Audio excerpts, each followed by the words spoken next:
20। এখন 20 বছর বয়স। জন্ম জেলা? আমার দাদুবাড়ি মানিকগঞ্জ। দাদুবাড়ি মানিকগঞ্জ, মানে আপনি কি মানিকগঞ্জে বড় হয়েছেন? না, আমার বড় হওয়াটা গাজীপুর। গাজীপুরে? জি। পড়াশোনা করেছেন? হ্যাঁ, পড়াশোনা করছি। ওকে, তো ঠিক আছে, শুরু করেন, শুনি কোথা থেকে কি হলো না হলো। আমার ছোটবেলাটা একদমই অন্যরকম ছিল। আমি খুব মানে বোকা টাইপের মেয়ে যাকে বলে, ওরকমটা ছিলাম। কয় ভাই বোন ছিলেন আপনারা? আমার ছোট 2 ভাই আছে। মানে আপনি সবার বড়? আমি সবার বড়। বাবা কি করতেন? আমার বাবা কুয়েত থাকে।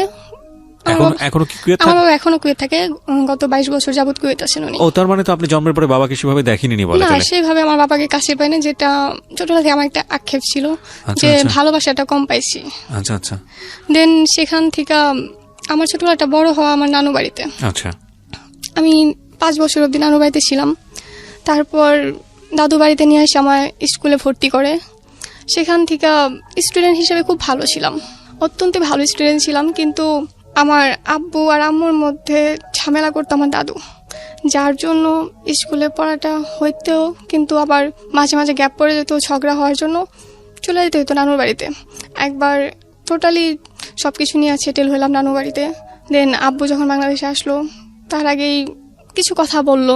তারপর নানু বাড়ি থেকে থানা পুলিশ করার পর ওখান থেকে নিয়ে আসলো। তারপর সেখান থেকে আস্তে আস্তে থানা পুলিশ হইলো। আমার আম্মুর নামে কিছু কথা বলছিল বাজে, যার জন্য। এটা কে বলেছিল? আমার দাদু বাড়ি থেকে। আচ্ছা আচ্ছা। আমার বড় চাচা বলছিল যে তুমি, মানে আমার আব্বুকে, তুমি যদি না ছাড়ো তোমার বউকে, তাহলে তুমি চলে যাও, বা এরকম কিছু একটা বলছিল। একটা ফ্যামিলি প্রবলেম নিয়ে থানা পুলিশ করতে হয়েছে। তখন আব্বু ডিরেক্ট বলে দিয়েছিল যে তোমার বউকে যদি তুমি ছাড়তে পারো তবে আমার বউকে ছাড়বো। তারপর আর কারো কোনো কথা থাকে না। সেখান থেকে স্কুলে আমি নর্মালি কেজি স্কুলে পড়তাম। তো কেজি স্কুল আগের দিনে স্টুডেন্টের সংখ্যা খুব কম থাকতো, সেই সূত্রে স্টুডেন্ট কম, আর আমি খুব চুপচাপ ছিলাম। তারপর ওখান থেকে আমাদের কেজি স্কুলটা 3 পর্যন্ত ছিল, যেহেতু টাকা লাগতো প্রচণ্ড, সবার পক্ষে সম্ভব ছিল না। তারপর আমার ক্লাস 4-এ ভর্তি করানো হলো প্রাইমারিতে। সেখানে স্যারের খুব প্রিয় হয়ে উঠছি আমি, কারণ খুব ভালো স্টুডেন্ট ছিলাম। তো তখন থেকে আস্তে আস্তে আমার পড়ার প্রতি থেকে মনটা সরে আসলো। ফ্যামিলির ঝামেলা এই সমস্ত কিছু ভালো লাগতো না।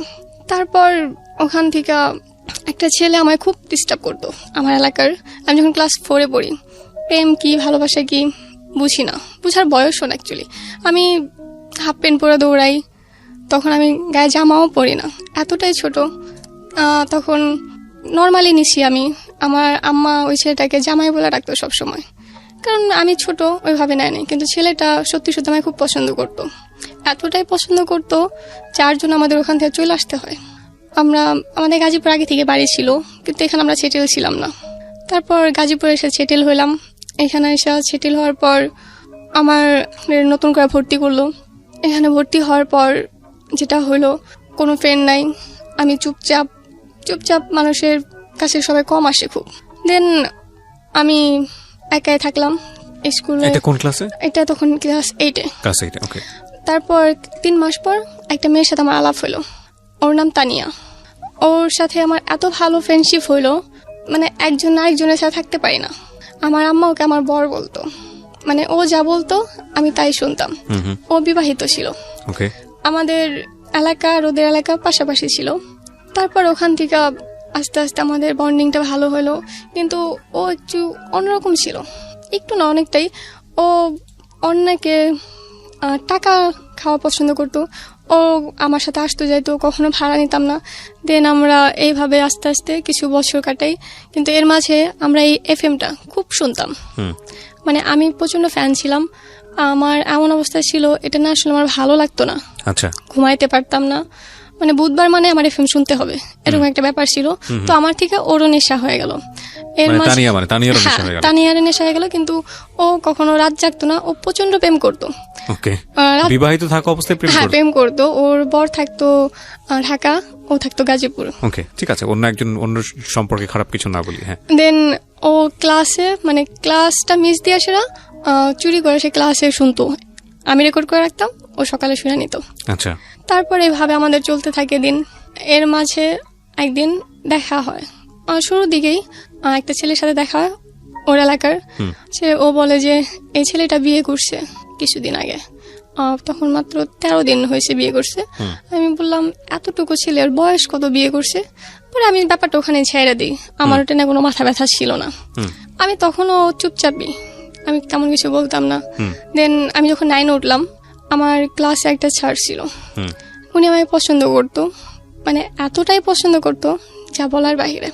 ক্লাস টিচার পছন্দ করতো? আমার ক্লাস টিচার, ওনার হাইট 6 ফুট, যার তুলনায় আমি একদমই পিচ্ছি। আমার হাইট 5 ফুট। পছন্দ মানে কি স্টুডেন্ট হিসেবে পছন্দ করতো না, নাকি অন্য? স্টুডেন্ট হিসেবে না, উনি আমায় লাভ করতো। বুঝলেন কিভাবে? আমি কখনো বুঝতে পারি নাই। ক্লাস করাইতো উনি, ক্লাসে সপ্তাহে 1 দিন হয়তো ক্লাস করাইতো, বাকি 5 দিন শুধু প্রেমের গল্প, আদার্স কিছু এরকম। ক্লাসের সবার মধ্যে আমাদের স্কুল রে বাবা এটা। ওনার দেখে প্রচন্ড ভয় পেত, উনি প্রচন্ড মারতো, প্রচন্ড পরিমাণ ব্যাট দিত। আমাদের বিজ্ঞান ক্লাস নিত, যেখানে বিজ্ঞানে ওপেনলি কথা বলতে হয়। আমি কমার্সের স্টুডেন্ট, কিন্তু আমি কখনো সব নিয়ে মাথা ঘামাইনি। তারপর যখন ক্লাস 10-এ উঠলাম, উনি আমার একদিন ডাকলো, ক্লাস ছুটির পর, স্কুল ছুটির পর ক্লাসে গেলাম। দেন বললো যে না কিছু না, তুমি চলে যাও। সেকেন্ড দিন সেম কাহিনী। পরে বললো যে তোমার একটা কথা বলার ছিল। বললাম জি বলেন। পরে বললো আমার তো ভালো লাগে। বললাম তাই নাকি স্যার? বয়স কিরকম ছিল ওনার? বয়স স্যার হিসাবে যেরকম থাকা উচিত। স্যার তো অনেক ইয়াং স্যারও থাকেন। তখন 26-27, আমি যখন 10-এ পড়ি। ওনার বয়স তখন 26-27? হ্যাঁ, এরকমই হবে। বিবাহিত ছিলেন? না, উনি অবিবাহিত ছিল। ওকে। তারপর ওখান থেকে উনি বলে যে না আমি তোমায় লাভ করি। আমি বললাম এটা কি বললেন স্যার? এটা বলে আমি চলে আসলাম। উনি আবার আমাদের স্কুল অ্যান্ড কলেজ, উনি কলেজের মধ্যে খুব তেড়া ছিল, মানে এতটাই তেড়া, কখনো স্কুলে যে ফর্মালিটি গুলো ছিল কখনো পালন করতো না। দেন সেখান থেকে 1 সপ্তাহ পর উনি স্কুলটা ছেড়ে দিল, জবটা। তারপর আমার বাসায় বিয়ের প্রস্তাব গেল। আমার বাসায় অলওয়েজ বিয়ের প্রস্তাব আসে। আমি যখন ক্লাস 8-এ পড়ি তখন থেকে আমার বাসায় বিয়ের প্রস্তাব আসে, তো আমি এটা নর্মালি নিছি। দেন আমি কিছুদিন পরে জানতে পারি যে ওটা আমার স্যার। ওকে ওকে। মানে আমি তখন শকড, মানে প্রচন্ড ভাবে। আমি বললাম যে এটা কিভাবে সম্ভব, যে স্যার কিভাবে একটা স্টুডেন্টের সাথে বিয়ে করব, আর আমার স্যার হয়, তাকে আমি কিভাবে আমার বর হিসেবে মাইনে নিব? এটা আমি কোনোভাবে অ্যাকসেপ্ট করতে পারি না। দেন ফার্স্টে আমার বাসা তেমন রেসপন্স করে না, কিন্তু কিছুদিন যাবার পর বাসা থেকে পুরা পাগল হয়ে গেল ওই ছেলের জন্য। এত শিক্ষিত একটা ছেলে, তখন বিসিএস এ এক্সাম দিবে, এখনো দেয় নাই। তারপর আমি তো না, আমার আব্বু তো আমার সাপোর্টে আছে, কিন্তু সাপোর্টে বেশি দিন থাকলো না। হঠাৎ করে আমার আব্বু চেঞ্জ, তাও তখনও ছিল না। তো আমার নানা তখন অসুস্থ, আমাদের বাড়িতে এসেছিল। তো আমার নানার খুব ইচ্ছা ছিল যে আমার বিয়েটা দেখে যাব। সেই তুলনায় আমার বয়স খুবই কম, বিয়ের বয়স। এর ভিতরে আম্মা আমার সাথে যাতা ব্যবহার করা শুরু করলো। আম্মা একটানা 3 দিন না খেয়ে থাকলো, যাতে করে ছেলেটাকে আপনি বিয়ে করেন। হ্যাঁ। পরে আমি তাতেও কিছু বললাম না। দেন আম্মা আমাকে একটা শর্ত দিল যে যখন বিয়ের সময় হইব তখন আমাকে গাজীপুর থেকে অনেক দূরে কোথাও পাঠিয়ে দিব, আপাতত যেন আমি রাজি হই। তখন আমি বললাম যদি আমার সরাই দেওয়া হয় তাহলে আমার রাজি হতে সমস্যা না, আপাতত আমি এখানে থেকে এক্সাম দিই। উনি এই জন্য বললো এখন থাকলে বড় ডিস্টার্ব করবো, আর এখন আমি অন্য কোনো স্কুল অ্যাডমিশন নিতেও পারবো না। তো সেক্ষেত্রে আমি ওটা মাইনে নিলাম। দেন ওখান থেকে আয়সা, মানে ওর বাড়ির লোক, স্যারের বাড়ির লোক আয়সা আমার আংটি পরাইলো। আচ্ছা। আংটি পরানোর পর আমার স্কুলের কিছু ফ্রেন্ড ছিল, তানিয়া তো মাস্ট বি ওখানে ছিল, আরো 2টা ফ্রেন্ড ছিল। আমি সেদিন জানতাম না যে আমার সাথে কি হতে যেতেছে। তো তানিয়া একবারায় বললো যে আজকে ওর বিয়ে। তো তানিয়া যা বলে আমি তাই করি, আমি ওখানে কখনো নাক গলাই না। তো যাই হোক, সেখান থেকে আংটি পরানোর পার্ট শেষ হলো। হ্যাঁ। তারপর বিয়ের দিন ঠিক করবে, তারা খুব তাড়াহুড়ায় আছে। এখন আমি তো আর রাজি হইতেছি না, কারণ আম্মা আমার একটা শর্ত দিছে যেটা আমি জানতামই না। তো তার মধ্যে আমার বার্থডে হলাম 17 তারিখে। আচ্ছা। তো আমার বার্থডের দিন আমার এক্সাম ছিল। আমি সেদিন দুপুর 12টার দিকে চলে আসি বাসায়, যেহেতু সকালে এক্সাম ছিল। বাসায় চলে আসি, আসার পর আমি প্রচন্ড টায়ার্ড। তো আমার রুমে নর্মালি কেউ ঢোকে না কখনোই আমার পারমিশন ছাড়া। আমার আম্মা সেদিন আমার রুমের খাটটা অ্যাকচুয়ালি চেঞ্জ করতেছিল, মানে এক সাইড থেকে আরেক সাইডে নিতেছিল। তো যেটা আমার একদম পছন্দ হয়নি। তো আমার ছোটখাটো যে কোনো ব্যাপারে আমি আব্বুকে শেয়ার করি, আব্বু আমার জান, আমি আব্বুর জান, এরকম একটা ব্যাপার। তো আমি সাথে সাথে আব্বুকে ফোন দিলাম। ফোন দেওয়ার পর আব্বু ফোনটা ধরতেছিল না। ওর মাঝে আমার স্যার ফোন দিল। 2বার ফোন দিছি, আমি ফোন 2বারই কাইটা দিছি। আমার মানে মেজাজ প্রচন্ড খারাপ, আমি কেন তার ফোন ধরবো তখন। তো 5 মিনিট পর দেখুন আমার বাসায় আসছে। আমি স্কুল ড্রেসও খুলিনি, আমাদের স্কুলের ফ্রক ছিল, আমি একটা জাস্ট ওড়না নিছি, ওড়না বলতে গামছা নিছি ঘরে। দেন উনি আসলো, আইসা আমার জিজ্ঞেস করলো কি ব্যাপার ফোন ধরতেছো না কেন। আমি বললাম এমনি বলার সাথে সাথে উনি আমার একটা ঠাস করে চড় মারলো, কোনো কথা না, জাস্ট উনি বলছে যে ফোন ধরো না কেন, আমি বলছি এমনি, উনি আমার চড় মারছে। প্লেসটা কোথায় ছিল, মানে আপনার বাসায়? আমার বাসায়, আমার রুম রাখা, আমি আমার রুমে গিয়ে, মানে টিভির রুম, আমার রুমে টিভি রাখা, ওখানে আমি গেছি। মানে আপনার বাসায় তখন ওর যাতায়াত ইজি ছিল? ইজি ছিল বলতে আসতো মাঝে মাঝে, আম্মা অ্যালাউ করতো। ওকে, মানে তখন শুধু এঙ্গেজমেন্ট হয়েছে। ক্লাসে গিয়ে পড়াতো, কি পড়াতো? বিজ্ঞান পড়াতো আমাদের। আচ্ছা, সবাই জানতো যে আপনার সঙ্গে এই এঙ্গেজমেন্টটা হয়ে আছে এই স্যার? হ্যাঁ, মানে উনি তখন স্কুল ছেড়ে দিছে আমাদের। ও স্কুল ছেড়ে অন্য স্কুলে চলে গেছে? তখন অন্য স্কুল যায় নাই, উনি আমার বাসায় বিয়ের প্রস্তাব পাঠানোর 1 সপ্তাহ আগে স্কুল ছেড়ে দিচ্ছে, যাতে স্কুলে ওনার কোনো কিছু বলতে না পারে। আচ্ছা, ওকে। তো তখন কি করছে উনি? তখন উনি বেকার অবস্থায় ওনাকে বিয়ে দিয়ে দিচ্ছে আপনাকে ওনার সঙ্গে? ওই বিসিএস ক্যাডার হবে, ওনার অনেক টাকা হবে। বিসিএস ক্যাডার তো হয়নি এখন পর্যন্ত, তার আগে মানে তারা ভাবছে যে এত শিক্ষিত। কোথা থেকে পড়াশোনা করেছে ছেলেটা? ওনার বাসা ধামরাইল। না, পড়াশোনা করছে ইউনিভার্সিটি? আমি এত কিছু জানতাম না, অ্যাকচুয়ালি আমার ওনার প্রতি কোনো ইন্টারেস্ট ছিল না, ওনার প্রতি আমি কোনো। ঠিক আছে, আপনার গায়ে হাত তুললো, তারপর? হাত তুললো, আমি মানে খুব রেগে গেলাম। মানে সেকেন্ডবার উনি আবার প্রশ্ন করছে ফোন ধরো নাই কেন, আমি আবারও বলছি এমনি। উনি আরেকটা চড় দেওয়ার পর আমি চেয়ারে গিয়ে পড়লাম। চেয়ারটা আমাদের ছিল 15 বছর আগের, সেই চেয়ারটা সাথে সাথে ভেঙে গেল এত জোরে। মানে একজন টিচারের হাতেও তো যথেষ্ট শক্তি থাকে না, সব টিচারের হাতে যে শক্তি থাকে বিষয়টা এরকম না, মানে কিছু থাকে। উনি তো আগে বলছেন উনি প্রচন্ড মারতো, ওনার দেখা প্রচন্ড ভয় পাইতো সব স্যাররা, মানে স্টুডেন্টরা প্লাস স্যাররা ওনারা অ্যাভয়েড করতো। আচ্ছা, এরকম একটা ব্যাপার ছিল। তারপর উনি আমার আস্তে আস্তে মানে টোটাল 4টা চড় মারলো, মানে সময় যেহেতু ফার্স্ট 2টা মারার পর আম্মা আসলো, আম্মা আর আমার আঙ্কেল আসলো। আমার আম্মা এসে মানে আমার বাসায় এসে আমার গায়ে হাত তুলছে। আম্মা সেটা না তর্ক না করে জানালা দরজা বন্ধ করে সে আমাকে যাতা বলা শুরু করলো। মানে ওই ছেলের প্রতি এতটাই মুগ্ধ। Very strange. আপনার বাবা তখন কোথায়? আমার বাবা বাহিরে, দেশের বাইরে। এই বিষয়টা জানতো যে পুরো বিষয়টা? উনি তখনও জানতো না। না, মানে আপনার এঙ্গেজমেন্ট হয়ে গেছে, বাড়িতে আসতেছে, ওটা উনি জানতো, কিন্তু জানতো আমার মতে, কিন্তু ভিতরে কি হয়েছে সেগুলো কিছুই জানতো না। সেটা আমিও জানছি পরে আব্বুর কাছে। ওকে, যাই হোক, তারপর স্টেপ বাই স্টেপ। তারপর ওখানে থেকে আমি আর কিচ্ছু বললাম না, আমার চোখে একটু জল ছিল না, আমি কান্নাটা ভুলে গেছিলাম। এতটা খারাপ লাগছে আমার যে আমার মা আমাকে সাপোর্ট না করে বাহিরে একটা ছেলেকে সাপোর্ট করতেছে। বিকজ আপনার বয়সটাও তো ওই সময়টাতে একেবারেই অল্প, ক্লাস 10-এ পড়ছেন মাত্র। হ্যাঁ। তারপর ওখান থেকে আমি বেরোয় গোসলে গেলাম। গোসলে গিয়া ড্রেস, নর্মাল একটা ড্রেস, বাসার ড্রেসে পরে আমার শ্বশুর বাড়িতে, আই মিন আমার ফুপু, ছোট ফুপুকে আমি শাশুড়ি আম্মা আর ফুপাকে শ্বশুর আব্বা বলি। তো অলওয়েজ এই নামেই বলি, সবাই এই নামেই চেনে। মানে এটা কি শখ করে বলে? এমনিতে? হ্যাঁ, শখ করে ছোটবেলা থেকে বলি। তারপর ওখানে চলে গেলাম। তো ওখানে গিয়ে সেরা ফুপি বলতেছে যে কি হয়েছে, আমি কিছু বললাম না। 3-4 বার জিজ্ঞেস করার পর আমি ফুপায় কান্না করতেছি, মানে প্রচন্ড জোরে কান্না করতেছি। পরে আমার গালে দেখতেছে 5টা আঙুলের দাগ। পরে বলছে এগুলো কি, আমি বললাম, পরে সবকিছু খুলা বললাম। আর আম্মা এগুলো সব চেয়ে চেয়ে দেখছে। পরে ফুপি খুব রেগে গেল, ফুপাকে ফোন দিল। তারপর ফুপাও খুব রেগে গেল, কারণ ফুপা আমায় খুব ভালোবাসে, ফুপার কোনো মেয়ে নাই, আমাকে অলওয়েজ মেয়ের চোখে দেখে।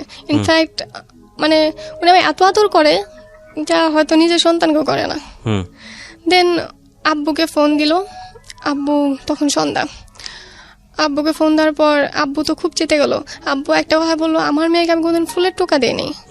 সেখান থেকে বাহির একটা ছেলে আইসা কি করে মেয়ের গায়ে হাত তুলে, কেবল এঙ্গেজমেন্ট হয়েছে, বিয়েও হয়নি। তো আব্বু এটা বলার পর আব্বু বললো যে আমার স্কুলের সাইড যাও, আমাদের এলাকায় পুলিশ ফাঁড়িটা, বললো ওখানে যাও, যাই একটা জিডি করে আসো। এটা তো ভয়ঙ্কর রূপ ধারণ করতেছে। ওকে, তারপর এটা বলার পর আমার ভালো লাগলো যে আব্বু আজও আমায় ভালোবাসে আগের মতো। এটা আপনার বাবা তো তখন মার সঙ্গে কথা বলতে পারতো, আপনার মার সঙ্গে ডিরেক্টলি কথা বলতো? অ্যাকচুয়ালি ব্যাপারটা ওরকম ছিল না। তখন আমাকে আমার হাতে, পায়ে, গলায়, আমার ঘরের চারপাশে শুধু তাবিজ ছিল। মানে বিয়েতে রাজি করানোর জন্য আমার তাবিজটা পুরো ফেরা ফেলছিল।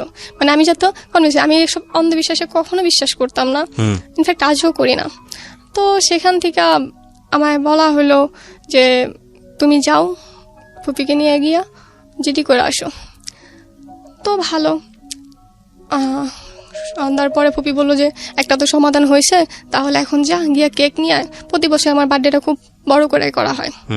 তো কেক আনলাম, কেক এনে রাত্রেবেলা কেক টেকাইটা। তো সকালবেলা ফ্রেশ একটা মুড নিয়ে উঠলাম। সকালবেলা যখন আব্বু ফোন দিল, আব্বু ফোন দিয়ে বলতেছে ওই ছেলে তো ঠিকই করছে। আচ্ছা, আমি তখন শকড, ফুপিও শকড যে কি বলতেছে, এক রাতের ভিতরে একটা মানুষ কিভাবে চেঞ্জ হতে পারে। পরে আমি বললাম যে বাদ দাও, তোমার ভাই চেঞ্জ হয়ে গেছে, তোমার ভাইও তাবিজে পাল্লায় পড়ে গেছে। ঠিকই করেছে বলে কি বলতেছিল যে এই কারণে ঠিক করেছে? কোনো কিছু না, জাস্ট বললো যে ঠিক করছে। আমি এটা মানতে পারতেছিলাম না, কিভাবে এটা ঠিক করলো। আমি যদি খুব খারাপ একটা কাজ করি তারপরও আমার বাড়িতে এসে আমাকে মারবো, এটা কেউ মানে নিতে পারবো না। আব্বুর ফার্স্টে রিয়াক্ট আর পরে যে রিয়াক্টটা করলো সেটা আমার জন্য একটা মানে জীবন্ত লাশের মতন একটা ব্যাপার ছিল। আমি একটা মানে অ্যাকচুয়ালি মাইনে নিতে পারিনি কোনোভাবে। পরে আমি আর আমার বাড়িতে ফিরলাম না, প্রায় 1 মাস আমি ওখানে থাকলাম। ওখান থেকে স্কুলে যাতায়াত করতাম ফুপুর বাসা থেকে, ফুপির বাসা থেকে। তারপর একদিন আইসা আমার বাসায় নিয়ে গেল, বুঝাই টুজাই নিয়ে গেল। কি আপনার মা? আমার আম্মা। তো বাসায় নিয়ে যাওয়ার পর ওখান থেকে স্কুল কন্টিনিউ করলাম। এর মাঝে ওই ছেলেটা চিরকুট পাঠাইছে, যেটা আমার কাছে চিরকুট পাঠাইছে আমার জন্য। তো সেগুলোতে আমি পড়া দেখিয়ে নাই, কারণ আমার কোনো ইন্টারেস্ট নাই। তারপর একদিন ফোন দিয়ে সেটা আম্মা পাশে দাঁড়ায় রয়েছে, লাউডে ফোন দিয়ে আমি কথা বলবো না। পরে লাউডে বলতেছে, আমার আম্মাকে মা বলে রাখতো যে মা আপনার মেয়ে আমাকে ভালোবাসে না, ডিরেক্ট এভাবে বলতেছে। মানে লজ্জাটা মনে হয় যে আমি পেলাম সব থেকে বেশি। একটা ছেলে এতটা বেহায়া কিভাবে হয়। তো ওখান থেকে আমি আবার শুরু করে দিলাম উল্টা পাল্টা। আমি আমার নিজেকে খারাপ প্রমাণ করার জন্য উঠা পড়া লাগলাম। আমার কিছু ফ্রেন্ড সার্কেল ছিল যাদের বলছিলাম যে আমার সাথে তোরা অভিনয় করবি। বললো যে কিরকম অভিনয়? আমি বললাম যে এমন ভাবে আমার সাথে চলাফেরা করবি যাতে মনে করে যে আমার বয়ফ্রেন্ড তোরা। আর একটা মেয়ে যদি কয়েকটা বয়ফ্রেন্ড থাকে তাহলে সেই মেয়েটাকে নর্মালি সমাজে খারাপ মেয়ে হিসেবে বলে। তো খারাপ মেয়ে হিসেবে নিজেকে প্রমাণ করে লাভটা কি হবে? যাতে আমাকে বিয়ে না করে। ওকে, এটা আমার ছিল একটা মানে ওই বয়সে যেরকম বুদ্ধি থাকে। ওকে, তো আমি তখন এরকম শুরু করলাম। তো তখন কমপ্লেন আসা শুরু করলো। আব্বু মানে একটা পয়েন্ট পেয়ে গেল যে তুমি তো খারাপ, তুমি এতগুলা ছেলের সাথে ঘোরাফেরা করো, কথা বলো, তাহলে তো খারাপ তো তুমি। আমি বললাম যে হ্যাঁ আমি তো খারাপ, মানে আমি একদম কোনো আপত্তি না। হ্যাঁ আপোষে বললাম যে হ্যাঁ আমি খারাপ, তাহলে একটা খারাপ মেয়েকে বিয়ে করার জন্য ওই ছেলেটা কেন পাগল হয়েছে, ছেড়ে দিলে তো পারে। তারপরও নাছর বান্দা ছাড়বো না, এর ভিতরে ঝামেলা আরো বাড়তে শুরু করলো। দেন এমন সময় আমার টেস্ট পরীক্ষা শুরু হইব। তখন টেস্ট পরীক্ষা দিলাম, দেওয়ার পরে আমার ঘরে আমারে বন্দি করে দিল। কিরকম? তালা দিল আমার রুমের মধ্যে আমার আম্মা। মানে আপনি ছেলেটাকে যাতে বিয়ে করেন, হ্যাঁ সেই জন্য আপনাকে রুমে তালা দিয়ে দিল, মানে আমার যাতে শিক্ষা হয়। ওকে, এরকম একটা ব্যাপার। প্রায় 1 সপ্তাহ আমার ঘরে একটানা তালা। এমনি তো আমি নর্মালি বেশি রুমের বাইরে যাইতাম না, কিন্তু তালাদা থাকলে একটা অন্যরকম ব্যাপার লাগে যে আমি বন্দি আছি, স্বাধীনতাটা আমার মধ্যে নাই। তো আমার প্রচন্ড কষ্ট হলো, মানে এতটাই কষ্ট যে আমার বলার বাইরে। ইনফ্যাক্ট খাবার পর্যন্ত দিত না। আমি তখন রুমে আসলো, আমার ইচ্ছা ছিল যে আমি স্কুলে যাব, পরীক্ষা দিব। আমি তো এখন পরীক্ষা না দিয়ে আমার 1 বছর নষ্ট হয়ে যাব, এটা ভাবতাম। তারপর 1 সপ্তাহ পর যখন আমার রুমে আসলো, আমায় জাস্ট আমার পরীক্ষাটা দিতে দাও, আমার আর কিচ্ছু চাই না, তোমরা যা বলবো আমরা তাই মেনে নেব। এসএসসি পরীক্ষা? হ্যাঁ এসএসসি পরীক্ষা দিতে দাও না, তোমার 1 বছর নষ্ট হয়ে যাবো, আমি আর কোনোদিন দাঁড়াইতে পারবো না কইরা। পরে অনেকক্ষণ ভাবলো, তারপর বললো যে আচ্ছা ঠিক আছে, আমরা কেউ একজন ধরে নিয়ে আসবো, মানে এই জন্যই যাতে আমি পালায় না যাই। তো তখন ওইটা রাজি হলো, আমায় কয়েকদিন দিয়ে আসলো। মানে সরাসরি যেত না, অলওয়েজ ফলো রাখতো পিছনে। আমি যখন পিছনে তাকাইতাম একটা ছেলেরা দেখতে পেতাম, ছেলেটাকে আমি চিনি না, ছেলেটা আমার আম্মা লাগাইছে না শিওর জানতাম না, কিন্তু কেউ না কেউ থাকতো। আর কিছু মুখ আমার একদম চেনা হয়ে গেছিল, আমি যেদিকে তাকাইতাম ছেলেগুলোরে দেখতে পেতাম। অলওয়েজ আমার দিকে একটা মনে হয় যে ক্যামেরা ফোকাস করে আছে। তো সেখান থেকে এক্সাম দেই, রেজাল্ট আমাদের আমার রেজাল্টটা খুব ভালো আমি আশা করি নাই কখনো, কারণ আমি যখন পরীক্ষা দেই আমি একটা দিন পড়তে বসতে পারিনি। এই জন্য পড়তে বসতে পারিনি, তখন আমার রুম থেকে, আমি ক্লাস 4 থেকে আলাদা রুমে ঘুমাই, আমি কোনোদিন কারোর সাথে ঘুমাইতে পারি না। তখন এক ঘরে থাকতে হয়েছে, আমার রুমটা আলাদা রাখছে যাতে আমি একা কিছু করতে না পারি, ইনফ্যাক্ট সুইসাইড অ্যাটেম্প বা আদার্স কিছু করতে না পারি বা পালা যেতে না পারি। সব কিছু মিলে তাদের সাথে থাকতে হয়েছে। আর আমাদের রুমে অলওয়েজ টিভি চলতো, যার জন্য আমি পড়তে পারিনি। বইগুলা কোথায় ছিল সেটাও জানি না। তো সবগুলো পরীক্ষা আমি না পড়ে দিই। রেজাল্ট খুব ভালো আসে নাই, একদম খারাপ আসে নাই, মোটামুটি একটা রেজাল্ট আসছে। তো সেখান থেকে পরীক্ষা দেওয়ার পরে আবার ওই ব্যাপারটা শুরু হয়।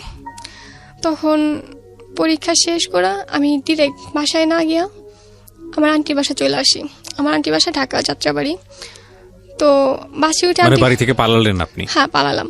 বাসি উঠে আন্টিরে ফোন দিলাম যে আন্টি আমি আসতেছি, তোমার বোনকে যদি বলো তাহলে আমি আর যাব না।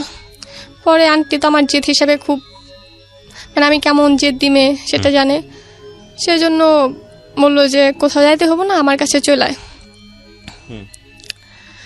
তো আমি আন্টির কাছে চলে গেলাম, ওখানে গিয়ে আমি 15 দিন থাকলাম। তো আন্টি বুঝায়া আবার আমার বাড়িতে পাঠাইলো।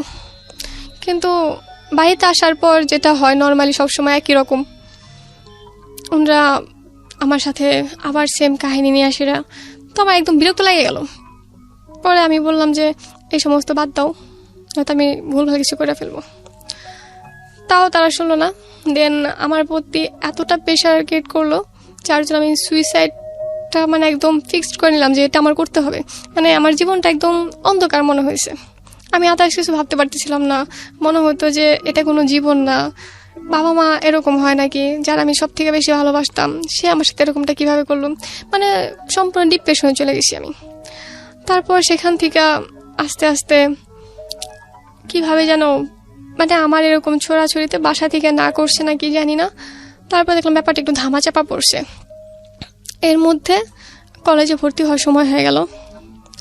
কলেজে ভর্তির জন্য আম্মা না বলল, কিন্তু আব্বু বলল যে যাই হোক ব্যাপারটা হয়তো ভুলে গেছে, ও ভর্তি করায় দাও। আগের ব্যাপার না, তারা মানে অনুতপ্ত যে না আমরা অন্যায় করছি, আমার সাথে যেটা হয়েছে সেটা অন্যায় হয়েছে, আমাকে জোর করাটা ঠিক হয় নাই। অনুতপ্ত কেন হলো? এই সুইসাইড করার অ্যাটেম্প নেওয়ার কারণে? হ্যাঁ। তো সেখান থেকে সুইসাইড করার অ্যাটেম্পটে আপনি, ওরা কি বুঝতে পেরেছিল যে আপনি সুইসাইড করতে যাচ্ছেন এরকম কোনো কিছু? আমার হাতে এখানে কাটা, এখানে 4টে সেলাই করা।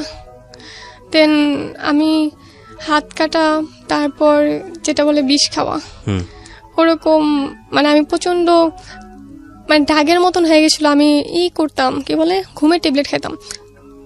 একদিন লাস্টে আমি খাইছিলাম মানে রেগুলারই 8-10টা করে খাইতাম, লাস্টের দিন আমি 16টা খাইছিলাম।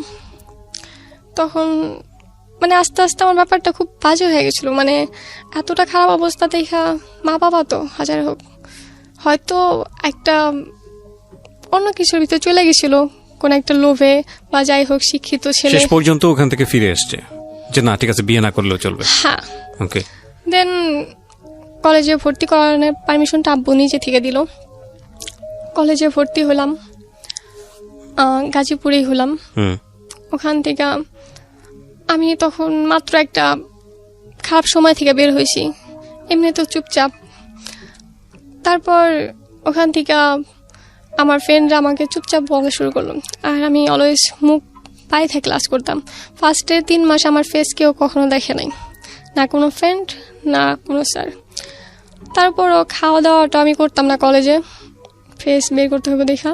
তো ফ্রেন্ড সার্কেলদের চাপে পড়া অন্তত টিফিন টাইমে আমার মুখটা খুলতে হতো। তো সেখান থেকে আস্তে আস্তে 2-1 করে চেনে। তার মাঝখানে এলাকার একটা ছেলের সাথে আগে চিনতাম, ওই এর আগে আমি বলছিলাম যে একটা ছেলে তানি আমার সাথে পরিচয় করে দিয়েছিল যে বিয়ে করছে। তো ছেলেটাকে আমি অ্যাকচুয়ালি পছন্দ করতাম না, মানে দেখতে খুব সুন্দর, যেমন লম্বা তেমনি বডি ফিটনেস। আমার মনে হতো ছেলেটা খুব অ্যাটিটিউড নিয়ে চলে। আমার আবার অহংকারী মানুষ একদম পছন্দ না। আচ্ছা। আমার আবার গরিবদের খুব ভালো লাগে, অহংকারীদের খুব অপছন্দ করে আমি। আর এটার কারণ হইলাম আমার বাবার প্রচন্ড টাকা, কিন্তু আমার মনে হয় যে টাকা থাকলে পরে কেউ ভালো মানুষ হতে পারে না, ভালোবাসা থাকে না, মেন কথা ভালোবাসা থাকে না। কারণ আমি যেটা সব থেকে বেশি ভুগছি, ভালোবাসা কম ছিল আমার মনে হয়েছে। কারণ যদি ভালোবাসা থাকতো আমার মা হয়তো বা তখন আমার পাশে থাকতো। ওই খারাপ সময়টা আমি আমার পাশে পাইনি, তো সেই জন্য ওই ছেলেটাকে আমি তেমন পছন্দ করতাম না। তো ওদের একটা দোকান ছিল, ওর চাচার দোকান, তো সেখানে ও জব করতো। আমার আম্মা আবার ওই দোকানের যত গহনা আছে ওখানেই বানায়। তো ঈদের পর ছিল সময়টা, যেহেতু ছুটির টাইম থাকে, আমাদের কলেজ ঈদের 3 দিন পরে খুলে। তো সেই ক্ষেত্রে আমার একটা গহনা বানানোর ছিল, তো আম্মা বলে যে ওই দোকানে যাইতে হবো। আমি 2 দিন ঘোরার পর ওই দোকানটা খোলা পাইনি। পরে আম্মাকে আমি ফোন দিয়ে বললাম যে না, এটা সম্ভব না, আমি আমার পরিচিত দোকান আছে সেখান থেকে করব। আম্মা বললো যে না, তুমি ওখান থেকে বানাইবা। তো সেক্ষেত্রে বাধ্য হয়ে আমি ওখানে গেলাম। ওখানে যাওয়ার পর ছেলেটার সাথে আমার আবার দেখা হলো। দেখা হওয়ার পর হাই হ্যালো যেটা হয় নরমালি। ওই ছেলেটা গহনার দোকানে কি করতো? তখন ওই দোকানে জব করে। ওকে। মানে ওর চাচার দোকানেও জব করে।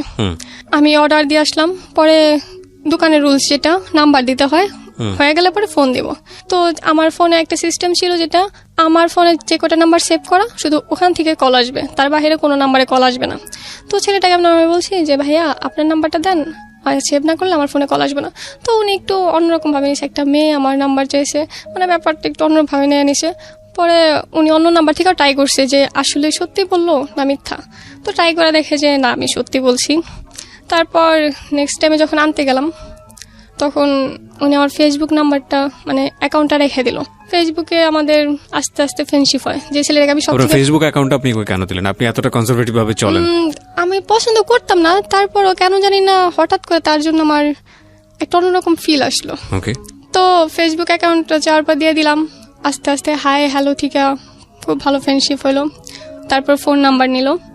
একদিন বললো যে আমি তোমাদের কলেজের ওখানে যাব, আমাকে নিয়ে যাবা? বললাম কেন, আপনি চেনেন না? পরে বললো না এমনি যাবো, আমার ফ্রেন্ড আছে তো ওখানে মিট করতাম। তারপর আমার সাথে কলেজে গেল সকালে। সেখান থেকে আসার সময় সেম, আমি এখন আসবো কি? পরে সেখান থেকে মানে আসা যাওয়াটা শুরু হলো। তারপর ওর আবার শনিবার দিন ছুটি থাকে, যেহেতু জুয়েলার্সের দোকান। তারপরে আবার একদিন আমাদের রোডে মানে কোনাবাড়ি রোডে প্রচন্ড জ্যাম থাকে, প্রচন্ড পরিমাণ, কারণ ফ্লাইওভার হইতেছিল, এখন কমপ্লিট, সেই জন্য জ্যাম থাকতো। তো জ্যামে পড়ছি রাত্রি প্রায় 7টার উপরে বাজে। আমার কোচিং শেষ করে বের হইতে 6টার মতন বাজে। তো ওদিকে রাত হয়ে যায় 7টার মধ্যেই সন্ধ্যা। তো উনি আমার ফোন দেয় যে কোথায় তুমি? আমি বললাম যে আমি তো কলেজ গেট আছি, সো এখানে জ্যামে আছি, আপনি কি আমার ফোনে কিছু টাকা দিবেন? বাসায় ফোন দেওয়া বলতাম যে আমি জ্যামে আছি, নয়তো টেনশন করব। উনি একটু অন্য মাইন্ডে নেয় না, তবে ওনার ফ্রেন্ড সার্কেল দিয়ে যখন বলে ওর মানে তানির বান্ধবী আমি, তানি সবার থেকে টাকা খাইতো, তো আমায় ওরকমই ভাবছে ওর বন্ধুরা। পরে আমি তো টাকা পরে দিন দেওয়া দিব, ইনফ্যাক্ট আমি দিছিলামও, নেয় নাই। তো যাই হোক, উনি বললো যে আচ্ছা তুমি থাকো তাহলে, আমি আসতেছি। তো আমি কলেজ গেট নেমে গেলাম। নেমে যাওয়ার পরে আমি কিছুক্ষণ দাঁড়ায় রইলাম। তারপর দেখি 2টা রিক্সা নিয়ে আসছে। তো রাত্রিবেলা একটা ছেলে একটা মেয়ে নিতে আসছে, কেন জানি না ওই ছেলেটার প্রতি আমার বিশ্বাস জাগলো। আসলো, রিক্সায় বসছি, মানে কারো গায়ে কারোর সাথে একটু ছোঁয়া লাগে নাই, এতটা আমাদের দূরত্ব ছিল এক রিক্সা থাকা সত্ত্বেও। তো আমার সেখান থেকে আরও ভালো লাগলো যে এই যুগে এত ভদ্র ছেলে পাওয়া যায়। তারপর সেখান থেকে আমাদের বন্ধুত্বটা আরও ঘনিষ্ঠ হয়। তারপর আমার মাথায় আসলো যে তানি একদিন বলছিল যে ছেলেটার বিয়ে হয়েছে। তো আমি জিজ্ঞেস করলাম যে আচ্ছা তানি বলছিল যে আপনার বিয়ে হয়েছে, এটা কি সত্যি? পরে বললো না, মানে কিছুক্ষণ ভাবার পর উনি ডিরেক্ট না বলে দিল। তো আমি সেটা না আর বেশি ভাবি না, কারণ আমি ওনাকে হঠাৎ করে খুব বিশ্বাস করে ফেলছি। আর উনি এটাও সাথে বললো যে তুমি কখনো তানির সাথে কন্ট্যাক্ট করো না, কন্ট্যাক্ট করলো আমার ব্যাপারে জিজ্ঞেস করো না। পরে আমি মানে আর জিজ্ঞেস করি না ওনার ব্যাপারে। তারপর আস্তে আস্তে আমাদের ভিতরে একটা ভালো লাগা তৈরি হয়। যখন ভালো লাগাটা মানে আমি ওনার প্রতি ওনার ব্যবহার সব কিছুতে আমি একদম ফিদা। এর মাঝে উনি প্রচণ্ড গিল্টি ফিল করতেছে, তো আমার কাছে একটা টিট চেয়েছিল, তো সেটা দেওয়ার জন্য আমি একদিন গেছি। দেন উনি বললো যে মানে আমি এখন খাবো না। পরে আমি জোর করার পরে উনি গেল, কিন্তু আমরা দই নিয়েছিলাম 2টা, কিন্তু দইটা একদমই খাইলো না। পরে আমি চলে আসলাম। তারপর ওখান থেকে বাসায় গেলাম। বাসায় যাওয়ার পর রাতে ফোন দিল, বলল যে তুমি আমায় একটা প্রশ্ন করছিলা, আমি তোমার মিথ্যা কথা বলছি। আমি বললাম কি মিথ্যা বলছেন? পরে বললো যে আসলে আমার বিয়ে হয়েছে। আমি তখন মানে আকাশ থেকে পড়লাম এরকম একটা ব্যাপার, কারণ তখন আমি অলরেডি ওনার প্রতি অনেকটাই ফিদা হয়ে আছি। আপনি তখন কলেজে পড়েন? আমি তখন কলেজে ও পড়াশোনা করতো না? না, ও পড়াশোনা করতো না বলতে ওর বাসা থেকে ছাড়াই দিচ্ছে। ও একটা গোল্ডের দোকানে কাজ করতো কর্মচারী হিসেবে? হ্যাঁ। আচ্ছা, স্ট্যাটাসটা বোঝার জন্য বলছি। হ্যাঁ। দেন ওখান থেকে আমি বললাম যে যাই হোক, বাদ দেন এসব, আমরা তো বন্ধুর মতন থাকি। পরে বন্ধুত্ব থাকাকালীন ও আমায় বলে যে না, যেহেতু তোমার বন্ধু, আমার লাইফে সব ঘটনা তোমার জানা উচিত। পরে আমি জিজ্ঞেস করলাম আচ্ছা কি? পরে বললো দেখো, আমার মাথায় সমস্যা ছিল, মানে ওর বাসা থেকে এতটাই প্রেশার দিত ওরে, মানে ও খুব ভালো স্টুডেন্ট, মানে এতটাই ভালো, ক্লাসের টপার ছিল। ওকে। টপার ছিল তো ওর বাসা থেকে অলওয়েজ ফোর্স করতো যে পড়ালেখা ছাইড়া দেয়। ইনফ্যাক্ট 2 বার পড়ালেখা ছাড়াইছেও। আচ্ছা। কিন্তু ও পড়ালেখা কখনোই ছাড়তে চাইত না, যেহেতু একজন স্কুলের টপার ক্লাসের, সো সে কখনো ছাড়তে চায় না পড়ালেখা। তারপর ওর বাবা জুয়া খেলতো, তাস খেলতো, তো হাইরা যেত। ওর মা গার্মেন্টসে কাজ করতো, কিন্তু ওর মা যখন টাকা দিতে চাইতো না, ওর বাবা ওর মারে মারধর করতো, মারধর করে টাকা নিত, নিয়ে তবুও জুয়া খেলতো। ছেলে মেয়ের পড়ালেখা, ভবিষ্যৎ, এই সমস্ত নিয়ে কিচ্ছু ভাবে নাই কখনো। ওনার শুধু একটা নেশা ছিল, নেশায় গেলে যেটা হয় নর্মালি। তারপর সেখান থেকে ওর পড়ালেখা চাপ ছাড়তে হইব, এইগুলা ভাবতে ভাবতে ওর মাথা খারাপ হয়ে যায়, মানে পুরোপুরি পাগল হয়ে যায়। তো পাগল হওয়ার পরে যখন ঠিক হয়, প্রায় কিছু মাস লাগে সময়, ঠিক হওয়ার পরে ওর বাবা যৌতুক নিয়ে ওরে বিয়ে করায়। ওকে ওকে। মানে শুধুমাত্র যৌতুকের জন্য। ও তখন মাত্র ক্লাস 10-এ উঠছে। Very strange. ওকে। তারপর মানে একটা বাচ্চা ছেলে তাকে বিয়ে করায়। আর ওর যখন বিয়ে করায় মাত্র ঠিক হয়েছে, আর একটা যখন বাচ্চা জন্ম নেয় তখন কিন্তু সে কিছু বুঝে না, সেরকম একটা ব্যাপার থেকে বের হইতে সময় লাগে, সেই সময়টা তাকে দেওয়া হয় না। ওর যখন যা বলা হয়তো ও তাই করতো। তো সেখান থেকে ওরে 2 লাখ টাকা যৌতুক নেয়া বিয়ে করায়, কিন্তু 2 লাখ টাকা দেওয়ার কথা ছিল, কিন্তু দেয় মাত্র 1 লাখ টাকা। আর ওদের বাড়ি থেকে গয়না দেয়। ও এগুলো না কোনো মাথা ব্যথা ছিল না। তারপর সোহানের বউ বাসুর ঘরে ওরা যখন রেখে আসে, আর ও তো সোহান তো বাচ্চা, কারণ ক্লাস 10-এ পড়ে। আমার বেলা তাই মনে হয়েছে আমি একটা বাচ্চা মেয়ে। সো সেম যদি আমার এসে হয় তাহলে তাই মনে হবে। তো ওর বোর আগে একটা বিয়ে হয়েছিল, মানে ওর বোর এখন বয়স 30+ হবে, 30 বলছি, 35+। ওকে। এখনই শুধুমাত্র যৌতুকের কারণে এই বিয়েটা হয়েছে? হ্যাঁ, যৌতুকের কারণে বিয়ে হয়েছে। আমি ইন ডিটেইল যাচ্ছি না। তারপর কি হলো? আপনার সঙ্গে কি হচ্ছিল কথোপকথন? যাই হোক, তারপর ওইটা বললো, আমি বললাম যে এটা খুব খারাপ হয়েছে, খুবই অন্যায় হয়েছে আপনার সাথে। দেন ও এটা নিয়ে সেরা মানে বলতে বলতে কান্না করে দিল। তো এখান থেকে আমি বেস্ট। তারপর ও যে কথাটা বললো, যে কারণে আমি একদমই বেস্ট হলাম, যে আমি আমার লাইফে এমন কাউকে চাই যার মানে সে সবকিছু জানা সত্ত্বেও আমার পাশে এসে দাঁড়াইবো। আর এখন যে আছে তাকে আমি কোনোদিনই আমার মন থেকে মাইনে নিই। ইনফ্যাক্ট আমি নিতে পারবো না, কারণ আমার থেকে বয়সে না হলো 10 বছরে বড় হবে। আর যার আগে একটা বিয়ে হয়েছিল তাকে আমি কিভাবে আমার বউ বলে মাইনে নিব? সো সে মাইনে নিতে পারে না। তারপর ওখান থেকে আমি বললাম যে আচ্ছা, আপনার অতীতে যা হওয়ার হয়েছে বাদ দেন, আমরা তো খুব ভালো বন্ধু, আমাদের যাই হোক, আমরা এইসব বাদ দিয়ে সেটা আমরা বন্ধু, আগে যেরকম বন্ধুত্ব ছিল বন্ধুত্বটা নিয়ে থাকি। তো সেই হিসাবে আমরা সবসময় কথা, যেহেতু ফেসবুকের যুগ, অলওয়েজ টাচে থাকা যায়, তো আমাদের প্রচণ্ড কথা হয়তো। ওখান থেকে আস্তে আস্তে দেখা সাক্ষাৎ হয়। তারপর একদিন বৃষ্টির দিনে, শনিবার আমি নর্মালি কলেজ যাইতাম না, ওর সাথে বের হইতাম।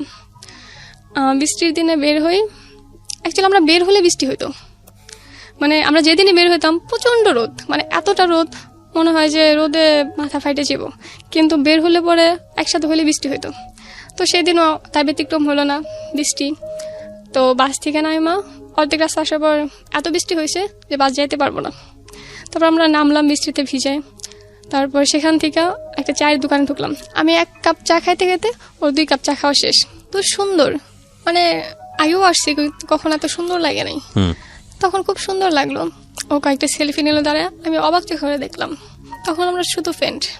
তারপর সেখান থেকে ও বাড়িতে আসলাম, আসার পর আমি বাসা থেকে বের হই বা ঢুকি, কখনো প্রশ্ন করে না যে কোথায় গেছিলাম বা কোথা থেকে আসলাম। আপনার বাড়িতে? হ্যাঁ, এই স্পেসটা দেয় নাই। অ্যাকচুয়ালি আমাকে বেশি চিপছিল, মানে লেবু বেশি চিপড়েলে তিতা লাগে, আমার অবস্থা হয়েছিল তাই। মানে আমাকে এতটা প্রেশার দিছিল যার জন্য আমি অবাধ্য হয়ে গেছিলাম, বাড়িতে কারো কথা শুনতাম না তারপর থেকে। তো সেখান থেকে আরেকদিন বের হলাম, আমরা চাপাড়ি পার্কে গেলাম।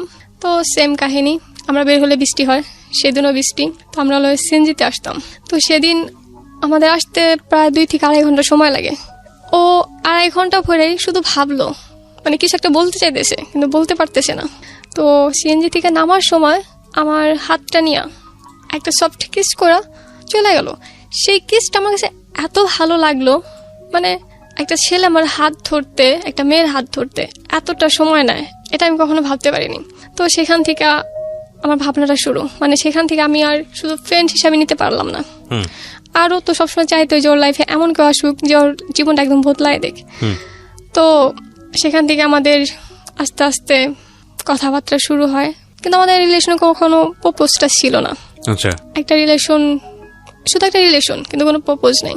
আমার বেস্ট ফ্রেন্ড ছিল যে আমায় খুব পছন্দ করতো, আমার কলেজে একটা ফ্রেন্ড ছিল, সেও আমায় খুব পছন্দ করতো, কিন্তু আমি তাদের সাথে কখনোই এমন কিছু বলি নাই যে আমি তোমার সাথে প্রেম করব বা তোমাকে ভালোবাসি বা কোনোদিন আমি করতে পারবো।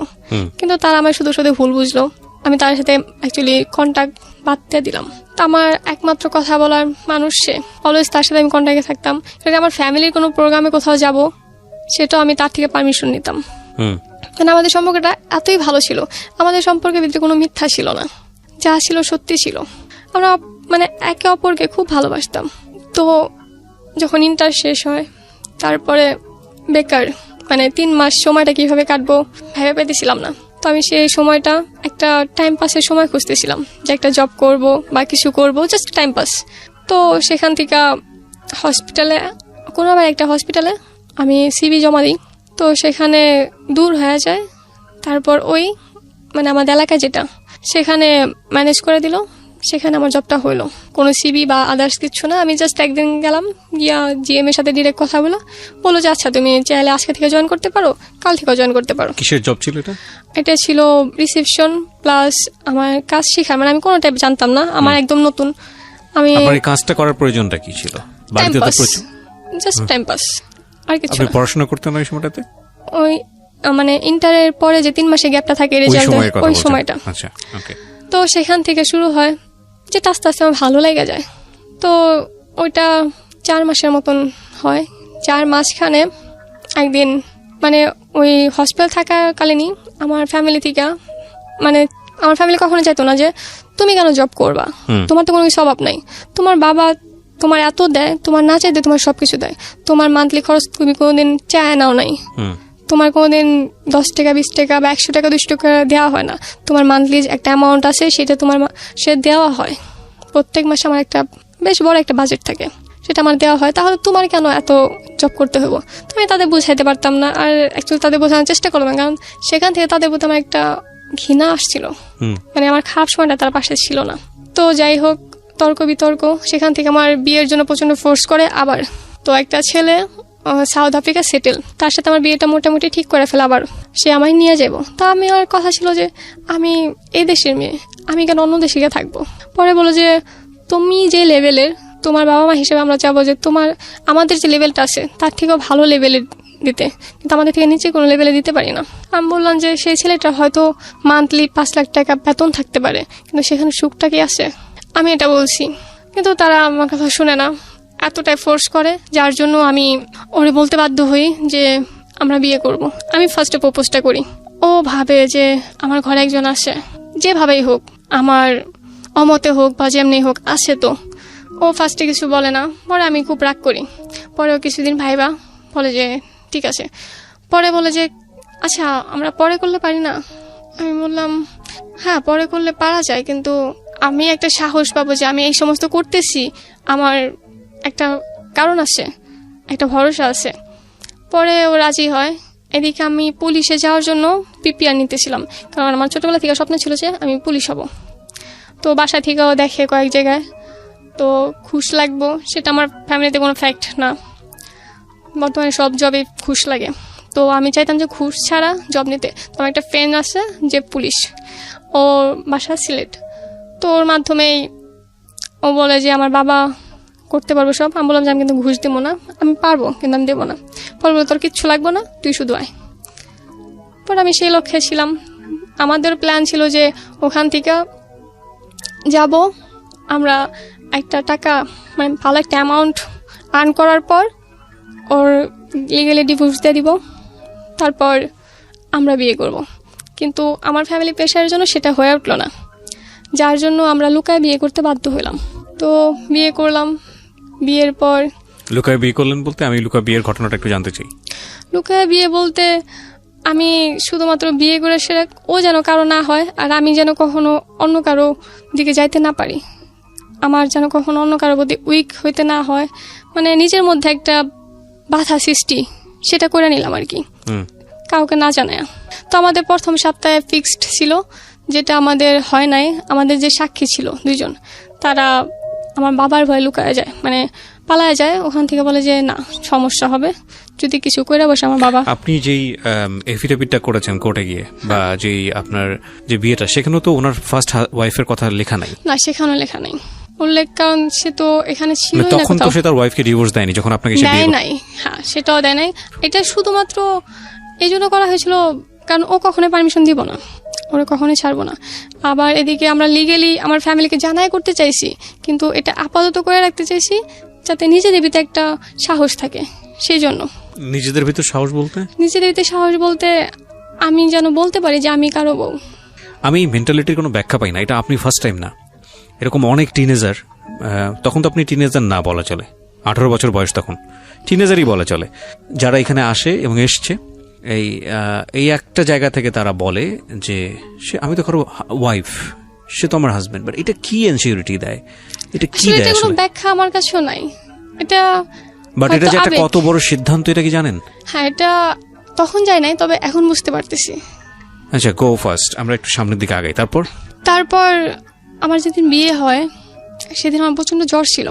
আমার জ্বর নর্মালি খুব কম আসে, 4 বছর 5 বছর, সর্বনিম্ন 4 বছর। যখন আসে 1 সপ্তাহ বিছানা থাকবো আর অবস্থা খুব খারাপ থাকবো। তো বিয়ের দিন প্রচন্ড জ্বর, তো আমি ওরে বলি নাই যে আমার জ্বর, তো সে অবস্থায় যাই। কিন্তু আসার পরে আমি আবার একটা ফ্ল্যাট নিয়েছিলাম, আমার হসপিটালের সাথে একটা ফ্ল্যাট ছিল। আমাদের নিজস্ব বাড়ি আছে, আমাদের ওখানে 2টা বাড়ি, তার সত্ত্বেও আমি একটা ফ্ল্যাট নিয়েছিলাম। রাত হইলে বা টাকার তো সমস্যা নাই। তো আপনাকে হাত খরচটা কে দিত? আমার বাবা দিত। কত টাকা দিত প্রতি মাসে? আমি যখন যেমন দাবি করতাম। আনুমানিক অন এভারেজ 5,000 6,000। আর আপনি ফ্ল্যাটটা নিলেন, এটার ভাড়া কত ছিল? ওটার ভাড়া ছিল 3,000। এটা গাজীপুর এরিয়াতে? হ্যাঁ। ওকে, তারপর ওখান থেকে কি হিসেবে ফ্ল্যাট নিলেন? জামাই বউ? না, সিঙ্গেল ফ্ল্যাট নিলেন। ওটা কেন নিলেন তাহলে? সিঙ্গেল ফ্ল্যাট নিলাম জাস্ট কোনো ঝামেলা হলো বা রাতে যাইতে সমস্যা হলো, ডিউটিটা আমার আস্তে আস্তে বাড়তেছিল। রাতে যেতে সমস্যা হলো মানে কোথায় যেতে সমস্যা? মানে আমার বাসা যেতে ওখান থেকে 10 মিনিট সময় লাগে। তো 10 মিনিটে এটা আপনার বাসায় জানতো যে আপনি যে ফ্ল্যাটটা এখানে ভাড়া নিয়েছেন? জানতো? হ্যাঁ, বাসায় জানতো। ওকে, তার মানে ভাড়াটা তারাই বিয়ার করতো? হ্যাঁ। তো সেখান থেকে আমি অসুস্থ হয়ে 1 সপ্তাহ পর উঠলাম, সেখানে বিয়ের 7 দিন কেটে গেল। বাকি 7 দিন ওইভাবেই গেল, মানে বিয়ে হয়েছে এরকমটা মনে হয় নাই, কারণ বিয়ের পরে 7 দিন দেখি না নিজের বরকে। তারপর আমি হসপিটাল তো ওই কদিন যাইতে পারি নাই। 15 দিনের মাথায়, মানে 16 তারিখ, আমাদের বিয়ে হয় 1 তারিখে, 16 ডিসেম্বর, ও প্রচণ্ড বমি করতেছিল, প্রচণ্ড পরিমাণ বমি। তো আমি বিকেলবেলা ওরে গিয়া 2টা ট্যাবলেট দিয়ে আসলাম বমির, যাতে খায়। তো দিয়ে আসার পরও খাইলো, তারপর বমি কমলো না। সেদিন 16 ডিসেম্বর হিসেবে আমাদের হসপিটালে একটা প্রোগ্রাম ছিল। তো আমার ছোটবেলা থেকে রান্না বান্নাটা খুব ভালো পারতাম আমি। তো হসপিটালে যাওয়ার পরে আমি রান্না একদিন করছিলাম, সেই জন্য স্যার বললো যে আজকে তো তুমি করো। তো সেই সূত্রে রান্নাটা করতে গেছি। স্যার, আমি ফার্স্টে থাকতে চাইছিলাম না, স্যার পর রিকোয়েস্ট করার পর আমি 6 তলা চলে গেলাম রান্নার জন্য। দেন রান্না করলাম, রাত্রি 10টা বাজে নিচে নামলাম, মানে গ্রাউন্ড ফ্লোরে নামার পর এখন ওর চাচা যে উনি এসে ভাইস্তা বলে রাখতেছে, ভাইস্তা কোথায়, কোন কেবিন আছে। তখন আমি জানি যে ভাইস্তা তো একজনই আসে, আর কারো ডাকবো না। আমি খাবারটা মানে ঢিল মেরে সেটা আমি ওরা খুঁজতে গেলাম, মানে সবাই আমার দিকে হা করে থাকা রয়েছে, হঠাৎ এরকম সিনকিট ক্যান করতেছে। তো আমি চেম্বারে গিয়ে দেখি যে ও বেডে শুয়ে আছে। পরে আমি ওরে দেখে বললাম আপনি এখানে কেন? ও বলতেছে এত রাত হয়ে গেছে, আমার ডিউটি নর্মালি 7টা অবধি, তো আমি রাত করি না। তো এই জন্য চিল্লাতেছে কেমনে আমি বাসায় যাব। আমি ওটা না ভেবে ও হসপিটাল অ্যাডমিট কেন এটা না আমি বেশি ভাবতেছি। পরে রিপোর্ট আসলো, রিপোর্ট দেখে তো আমার চোখে একদম জল চলে আসলো, যেটা কি দেখতেছি আমি। দেন আমি রিপোর্টগুলো নিয়ে স্যারের কাছে গেলাম। স্যার বলতেছে, স্যার আমার নর্মালি তুই করে বলতো যে এই ছেলেটার তো 2টা কিডনি শেষ। আমি বললাম এটাই কি বলতেছেন? পরে কি হয়েছে 2টা কিডনি শেষ, মানে নষ্ট হয়ে গেছে, 2টা কিডনি ড্যামেজ। আমি বললাম স্যার এটা কিভাবে বিয়ের সম্ভব? কদিন পরে জানলেন? বিয়ের 15 দিন পর। আচ্ছা, এটাই আপনার হাজবেন্ডও আগে থেকে জানতো না? না, ও জানতো না। আচ্ছা, তারপর কি হলো? তারপর আমি কান্না করতেছি, স্যার বলতে যে আরে কান্না করতেছিস কেন? আমি বললাম না স্যার আমার এলাকার ওনারা তো তো। কেউ জানে না যে হ্যাঁ। ওকে। পরে বললাম স্যার আমাদের এলাকার তো। পরে স্যার বললো যে যাই হয়েছে হয়েছে, ওরা খুব গরিব, ওদের এটা জানানো দরকার নাই, কা কিছুদিন গেলে এমনি মারা যাবো, জানানো দরকার নেই, কোনো রিপোর্ট দিব না, নর্মাল একটা রিপোর্ট ভুয়া রিপোর্ট বানায় তারা দিতে চাইতেছে। মানে টোটাল কথা এই হাসপাতালে আপনি কি করতেন? ফ্রন্ট ডেস্ক অফিসার ছিলেন, রিসেপশনিস্ট হ্যাঁ, ছিলেন, আর receptionist। টুকটাক কাজ শিখতেন। হ্যাঁ। হ্যাঁ। তো আমি স্যারে আর কোনো ফোর্স করলাম না যদি ফ্লাশ হয়, সেই জন্য আমি ল্যাবে গিয়ে সেটা ল্যাবের যে ভাইয়াটা ছিল বললাম যে রিপোর্টগুলো আমায় দেন। পরে বললো যে আচ্ছা, আমার আবার আপু বলে ডাকতো, আপনার কাছে রাখেন দিয়েন না কিন্তু। আমি বললাম আচ্ছা ঠিক আছে। পরে সেগুলো নিয়ে আমি ওর কিছু জানাইলাম না। পরে এটা কি আমি গাজীপুরের হাসপাতাল? হ্যাঁ, আমাদের গাজীপুরে দেন ওখান থেকে আমি ওদিনকে ওদের বাসায় যাওয়ার কথা ছিল। ওদের বাসায় বলতে এই জন্য যাওয়ার কথা ছিল, অনেক রাত হয়ে গেছে গা, আবার এলাকায় একটা ছেলে আমায় খুব ডিস্টার্ব করতো, হ্যাঁ। যার জন্য ভয় পাইতো। পরে বলে আজকে আমাদের বাসায় থাইকা যাও, যেহেতু আমার ফ্ল্যাট আছে, ফ্ল্যাটের বাসায় আমার বাসায় প্রবলেম হবে না। তো সেদিন আমি ফার্স্ট ওদের বাসায় গেলাম, রাতের অন্ধকারে গেছি, ওদের বাসায় কেমন ইনফ্যাক্ট আমি কিছুই জানতাম না। তো ওদের বাসায় গিয়ে আমি কান্না করতে করতে যাইতেছি, ওর মা আমায় বললো যে কি ব্যাপার, ঠান্ডা লাগছে নাকি তোমার, অন্ধকার দেখতেছি ওর না। মা জানতো বিয়ের ব্যাপারটা? হ্যাঁ, বিয়ের ব্যাপারে জানতো বলে তো। তো ওর ওয়াইফ কোথায় থাকতো? ওর ওরা আলাদা বাড়িতে থাকতো, কারণ ওর মা আর ওর বাবা ওর বাড়ি থেকে বের করে দিছিল। আচ্ছা। মানে শুরু থেকে খুব খারাপ ব্যবহার করছে, মানে নিজেরাই ভুল করে একজন আনছে, আবার নিজেরাই বের করে দিছে। তো ওর ওয়াইফ কোথায় থাকতো? একই এলাকায় কিন্তু ভাড়া বাড়িতে, আর আমি গেছিলাম ওদের বাড়িতে, মানে ওর বাবা মা যেখানে থাকতো ওকে। সেখানে। তো ওখানে যাওয়ার পর আমি সবকিছু বললাম যে এই সমস্যা, তারা ডিরেক্ট বলতেছে না আমি বিশ্বাস করি না। মানে কি আপনি পুরো বিষয়টা ওপেন করে দিলেন? হ্যাঁ, আমি বললাম যে ওর কিডনি 2টা ড্যামেজ। পরে বললাম আমি বিশ্বাস করি না। কে বলছে সেটা? ওর মা, ওর বাবা। তারপর আমি পরের দিন হসপিটালে বাহিরে। ওকে বলেননি, ওর বাবা মাকে বলেছেন? না, ওরে বলি না, কোনো ভাঙা পড়বে প্রচন্ড, হ্যাঁ। আমি বলতে পারি নাই। পরে ওর বাবারে ডাকলাম, ডাকার পরে রিপোর্টগুলো দেখালাম, বোঝে না, তারপরে দেখাইছি যে দেখেন এই সমস্যা, অন্তত মনের এটা দূর করার জন্য আপনি ঢাকা যে একটা টেস্ট করেন, তাও সে রাজি হচ্ছে না। পরে আমি বাসা থেকে কিছু না বললাম, আমার বাসা থেকে ওরে নামিয়ে চলে গেলাম ঢাকা কিডনি হসপিটালে, কিডনি ফাউন্ডেশনে আসলাম। আয়সা রাত্রেবেলা ফোন দিয়ে আমারে বললাম যে আমি ঢাকা আসছি, আমার এক ফ্রেন্ডের বাবা অসুস্থ, ও কিছু বোঝে না, তাই আমি নিয়ে আসছি। তো আমার সেরকম কোনো রেসপন্স করে নাই, কিছুই বলে নাই, কারণ আমার অ্যাকচুয়ালি বাইন্দা রাখতে পারে নাই, ছাড়া হয়ে গেছিলাম পুরা। মানে আপনাকে আর কন্ট্রোল করার কোনো ব্যবস্থা ছিল না? তারপর আমি যেটা করলাম, ওর টেস্ট করালাম, সবকিছু পজিটিভ আসলো। তখনও বিশ্বাস করে না ওর ফ্যামিলি, মানে যা বলেছে তাই, আসলেই 2টো কিডনি নষ্ট? হ্যাঁ, কিডনি নষ্ট, কিন্তু ওর ফ্যামিলি মানতেছে না। পরে তখন ওর বউকে একটা চেন দিছিল, সোনার চেন, ওটা বিক্রি করা, আরও কিছু বিক্রি করা, ওর মার পুরানো একটা টিভি ছিল, আগের দিনের যে টিভিগুলো, 2500 দিয়ে বিক্রি করছিল, একটা ফ্রিজ, ছোট একটা ফ্রিজ, এগুলা বিক্রি করা, আর ওর মার একটা কানে দুল ছিল, আর ওর ক্যাশ ছিল, মানে ওর মা সামান্য কিছু বিক্রি করা। দেন তারপরে ভর্তি করানো হয়, যেটা সম্পূর্ণ আমার তাগিদে। কোথায় সেটা? এটা কিডনি ইনস্টিটিউটে। ওকে। কিডনি ইনস্টিটিউটে তখনও তাও করা হইতো না, তখন ওর বাবা আসছে ফার্স্টে, মানে ভর্তি করানোর উদ্দেশ্যে আসা হয়েছে, কিন্তু কিডনি ফাউন্ডেশনের সামনে দাঁড়ায় উনি বলতেছে আমি জাস্ট রক্ত দিতে আনছি, আমি তো অন্য কিছু করাবো না।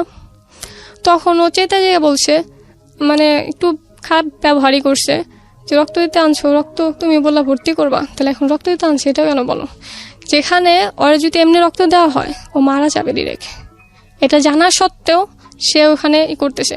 পরে উনি সিনকেট করে সে চলে গেল ওখানে রাইখা, আমি একা। সেদিন থেকে আমি একা ওরে সামলাইতেছি। তারপর ওখানে আর হইলো না, কারণ ওখানে প্রচণ্ড খরচ। তারপর সরার দিতে গেলাম, যেখানে বন্ধ ছিল সেদিন, যার জন্য ভর্তি হতে পারলাম না। তারপর সরাদি থেকে বলে দিল যে পাশে একটা হসপিটাল আছে, ওখানে আপনি ট্রাই করতে পারেন। তারপর কিডনি ইনস্টিটিউটে গেলাম, সেখানে গিয়ে আমরা ভর্তি হলাম। ভর্তি হওয়ার পর ওর ডায়ালিসিস করবে। এখন সেটা একটা খরচ আছে, ক্যাথেটার করার জন্য 5,000 টাকা লাগবে। টাকা পয়সা সব কিছু আমার কাছে। তখনও মানে জানে মাত্র কিছুদিন, তার আগে ওরা আমি কিছু জানাইনি। ওর বাসায় বলে দিয়েছিলাম ও জানে কিছু না জানে। দেন ওরা জানানো হলো। তারপর ওখান থেকে ডাক্তাররা বললো এই অল্প বয়সে এটা, মানে সবাই প্রচণ্ড আফসোস করতে লাগলো। তখন ওর শরীর ভাঙে নাই, ওর ওজন তখন 80 কেজি, তখনও 80 কেজি। প্রথম যেদিন ডায়ালিসিস করা হয় তখন ওর ওজন আসে 72 কেজি প্রথম ডায়ালিসিসে। ওখানে থাকি আমরা 3 দিন ডায়ালিসিস দিই, কিন্তু ওখানে আমরা থাকি হলাম প্রায় 11 দিন। ওই 11 দিনে লোকের মুখে শুধু একটা কথাই শুনছি, তোমার আর কেউ নাই, তোমার তো আজ অব্দি কেউ দেখতে আসলো না। এই এতদিন ভর্তি রইলাম, একটা দিনের জন্য না ওর বাবা না ওর মা কেউ একটা দিনের জন্য দেখতে আসে নাই। তারপর সেটা না আমি কোনো ছিল না, লোকে কথা বলতো, এক কান্দা ঢুকাইতাম আর এক কান্দা বের করে দিতাম। কিন্তু আমার বাড়িতে তা মিথ্যা বইলে আসছি।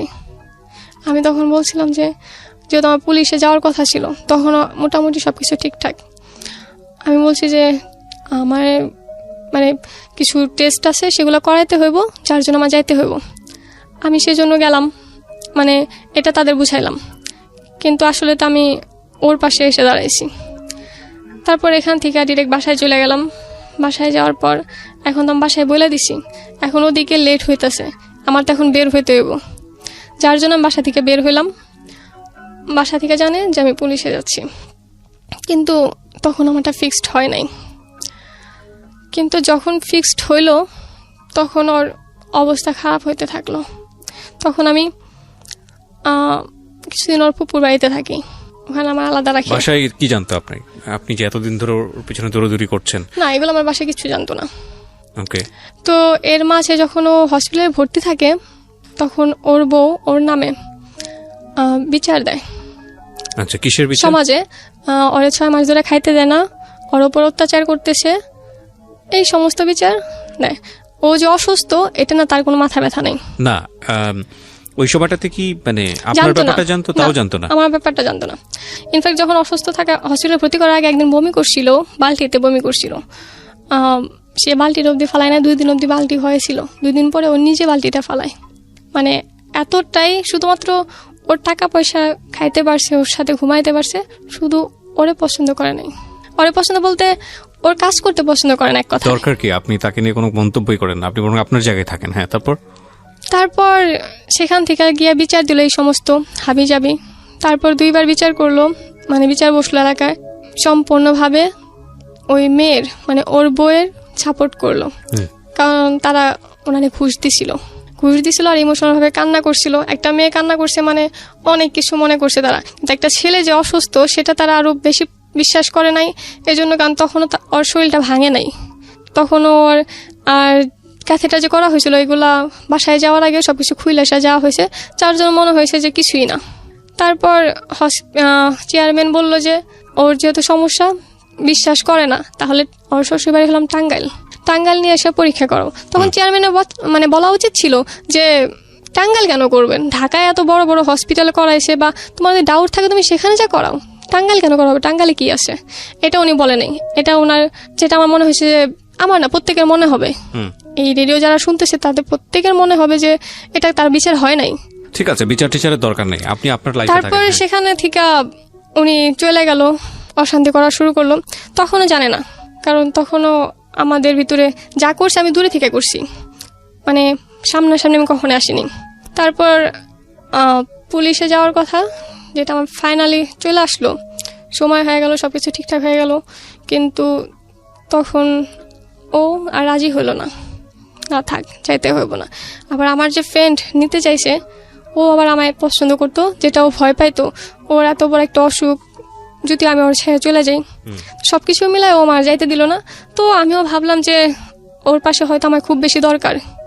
তো আমি আমার লাইফটা নিয়ে এসে আমি একদমই ভাবলাম না, ওপরে আল্লাহ আছে, যা হইবার হইব। প্রিয় শ্রোতা, অনুষ্ঠান চলতে চলতে আপনাদের জন্য একটি বিশেষ অ্যানাউন্সমেন্ট করতে চাই। সেটা হলো, আমি আরেকটি অনুষ্ঠান করি রেডিও আম্বার 102.4 FM এ। প্রতি শনিবার রাত 10টায় প্রচারিত হয় মাইক্রোফোন টেস্টিং 1024। হয়তোবা অনেকেই শুনেছেন, বাংলাদেশের রেডিওর ইতিহাসে সর্বপ্রথম মিউজিক রিয়েলিটি শো, গানের রিয়েলিটি শো।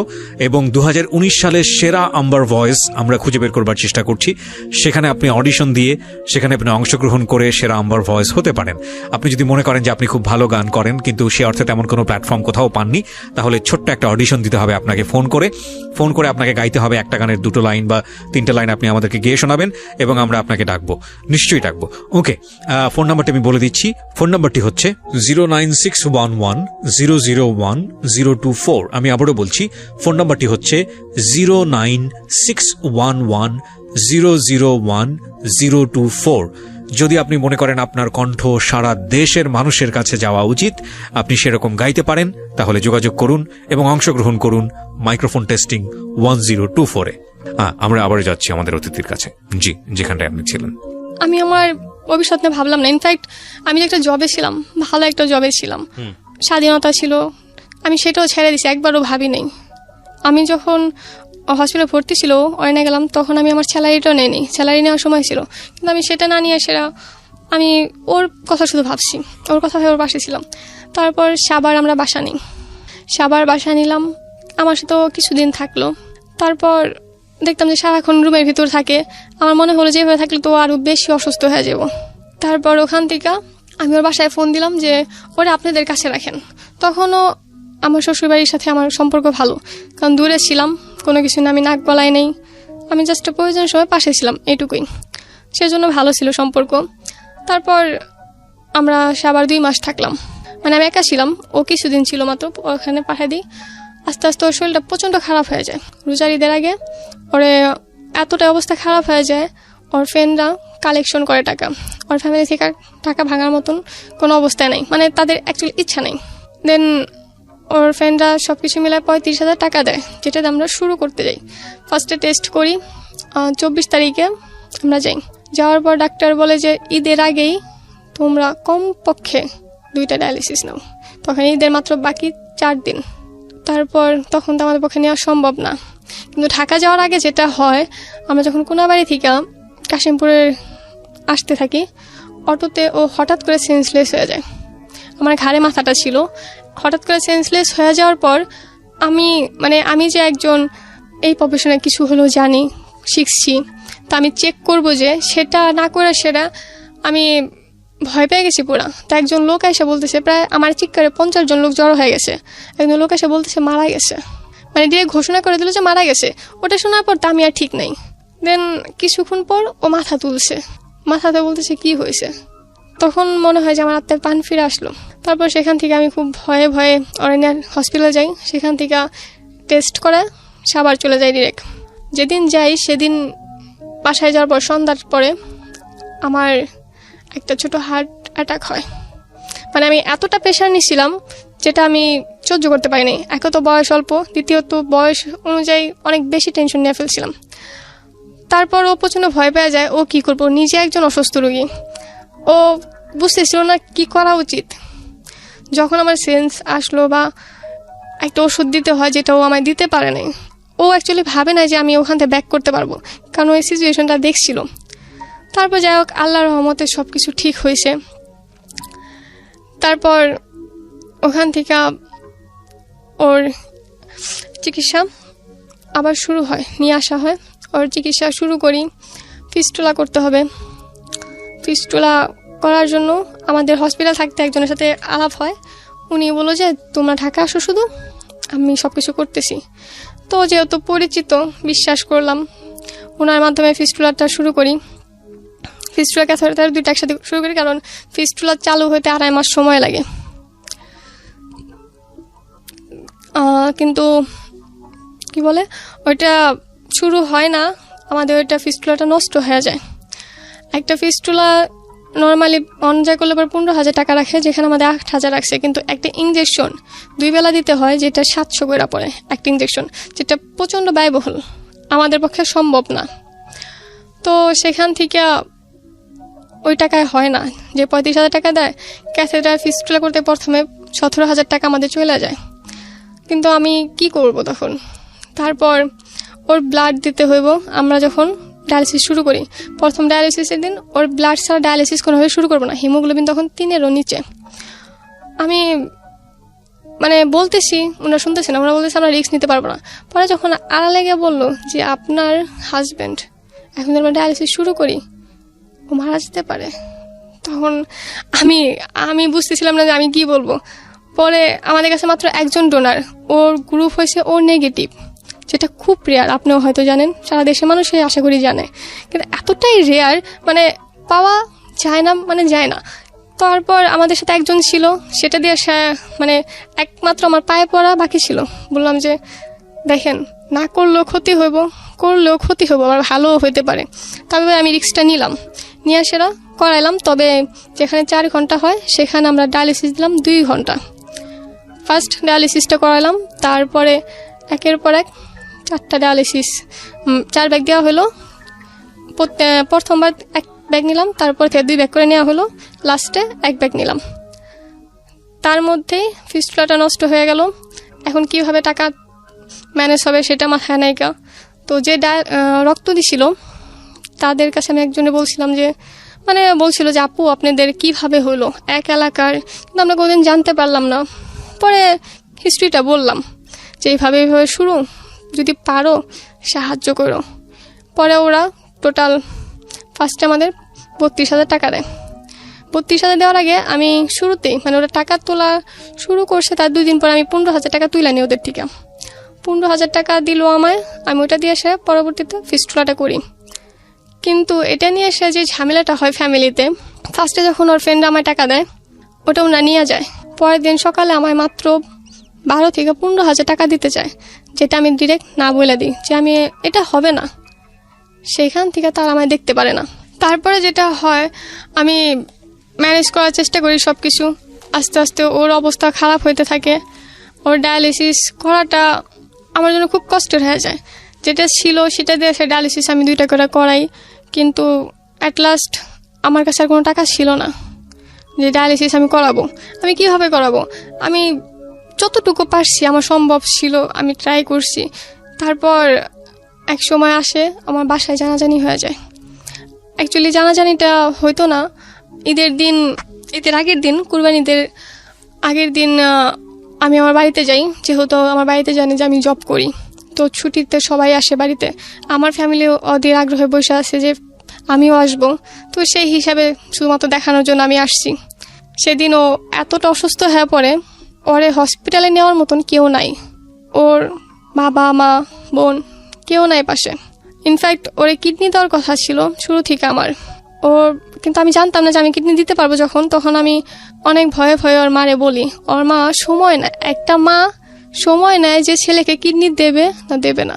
1 ঘন্টা পরে ফোন দেয়, বলে যদি লাগে আমি দেবো, এমনভাবে বলে। আমি তারপর বলি যে যাই হোক পাইছি তো। তাও তার ঘন্টাখানিক পর আমি আবার জানতে পারি যে আমি দিতে পারবো। ওই যে ভাইয়াটা আমাদের হেল্প করছে উনি বলছে যে স্ত্রী দিতে পারে। পরে আমি বললাম যেহেতু আমার সাথে ম্যাচ, তাহলে আমি অবশ্যই দেবো। আমি সাথে সাথে ফোন দিয়ে বললাম মা আপনার দিতে হইব না। পরে উনি বলল ঠিক আছে। এর জন্য বাড়ি বিক্রি করার উদ্যোগ নেয়, কিন্তু ওরা কোথায় থাকবো সেটা ভাইবা সেরা বাড়িটা আর বিক্রি করে না, যার জন্য ওর অপারেশনটা হয় না।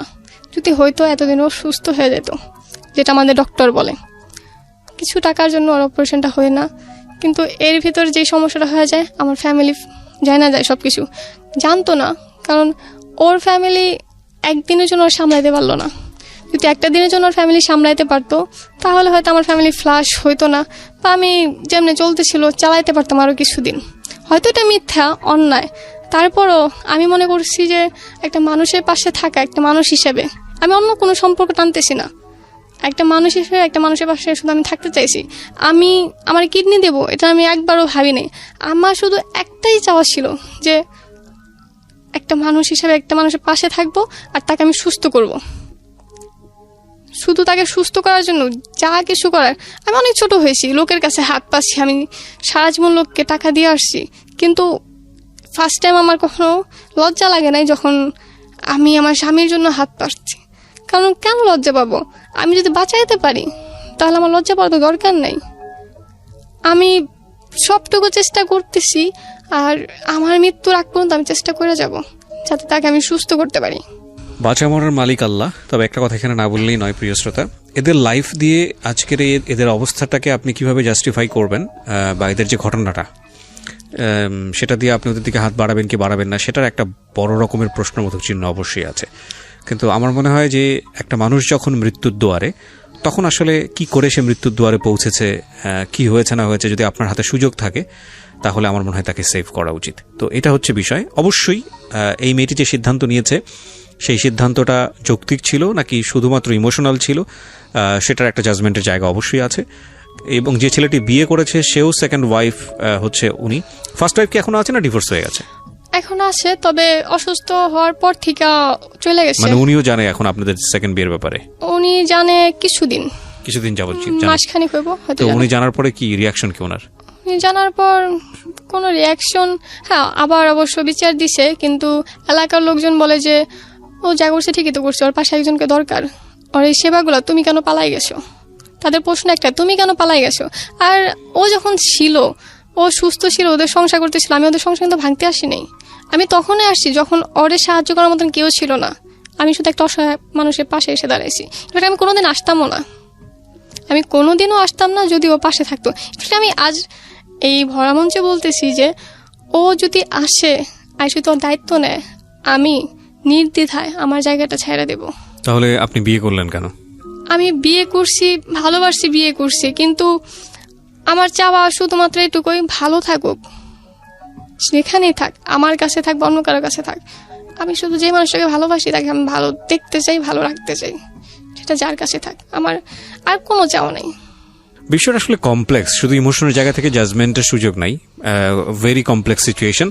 কিন্তু আপনারা ও বিয়ে করে ভুল করেছে না শুদ্ধ করেছে এই জায়গাটায় আমরা যেতেই পারি, কিন্তু আমার মনে হয় যে সাহায্যের জায়গাটাতে জাস্টিফাই করাটা খুব মুশকিল হয়ে যাবে। তাহলে ঠিক আছে, ওর বাবার প্রচুর প্রপার্টি আছে, এবার বুঝতেই পারছেন যে ফ্যামিলি এটা মানেনি, বা মানাটা স্বাভাবিকও না, খুব স্বাভাবিক না। কারণ ফ্যামিলি চেয়েছিল একটা ছেলেকে বিয়ে করতে, সেটা সে করেনি, পরবর্তীতে নিজের মতো করে একটা ছেলেকে বিয়ে করেছে, তার যে ব্যাকগ্রাউন্ড সেটা ফ্যামিলির সাথে যায় না। তো সবকিছু মিলিয়ে আসলে একটা ভজকটা অবস্থা, এবং এই ভজকটা অবস্থা থেকে আসলে একটা মানুষকে সাহায্য করাটা খুব ডিফিকাল্ট, আমি জানি। কারণ আমরা আসলে তাকেই সাহায্য করি যাকে মন চায়। এই ঘটনা শুনে আসলে অনেকেরই মন চাবে না এই মেয়েটিকে সাহায্য করতে। কিন্তু একটা জিনিস অবশ্যই উচিত, যে মানুষটা মৃত্যুর দ্বার প্রান্তে আছে সেই মানুষটার পাশে কেউ না কেউ দাঁড়িয়েছে। সেটা কিভাবে দাঁড়িয়েছে সেটা বড় প্রশ্ন নয়। প্রশ্নটা হচ্ছে যে ওই মানুষটার সাথে একজন দাঁড়িয়েছে তাকে হেল্প করার জন্য। অ্যাটলিস্ট তাকে আগে সেভ করেন, তাকে আগে বাঁচান।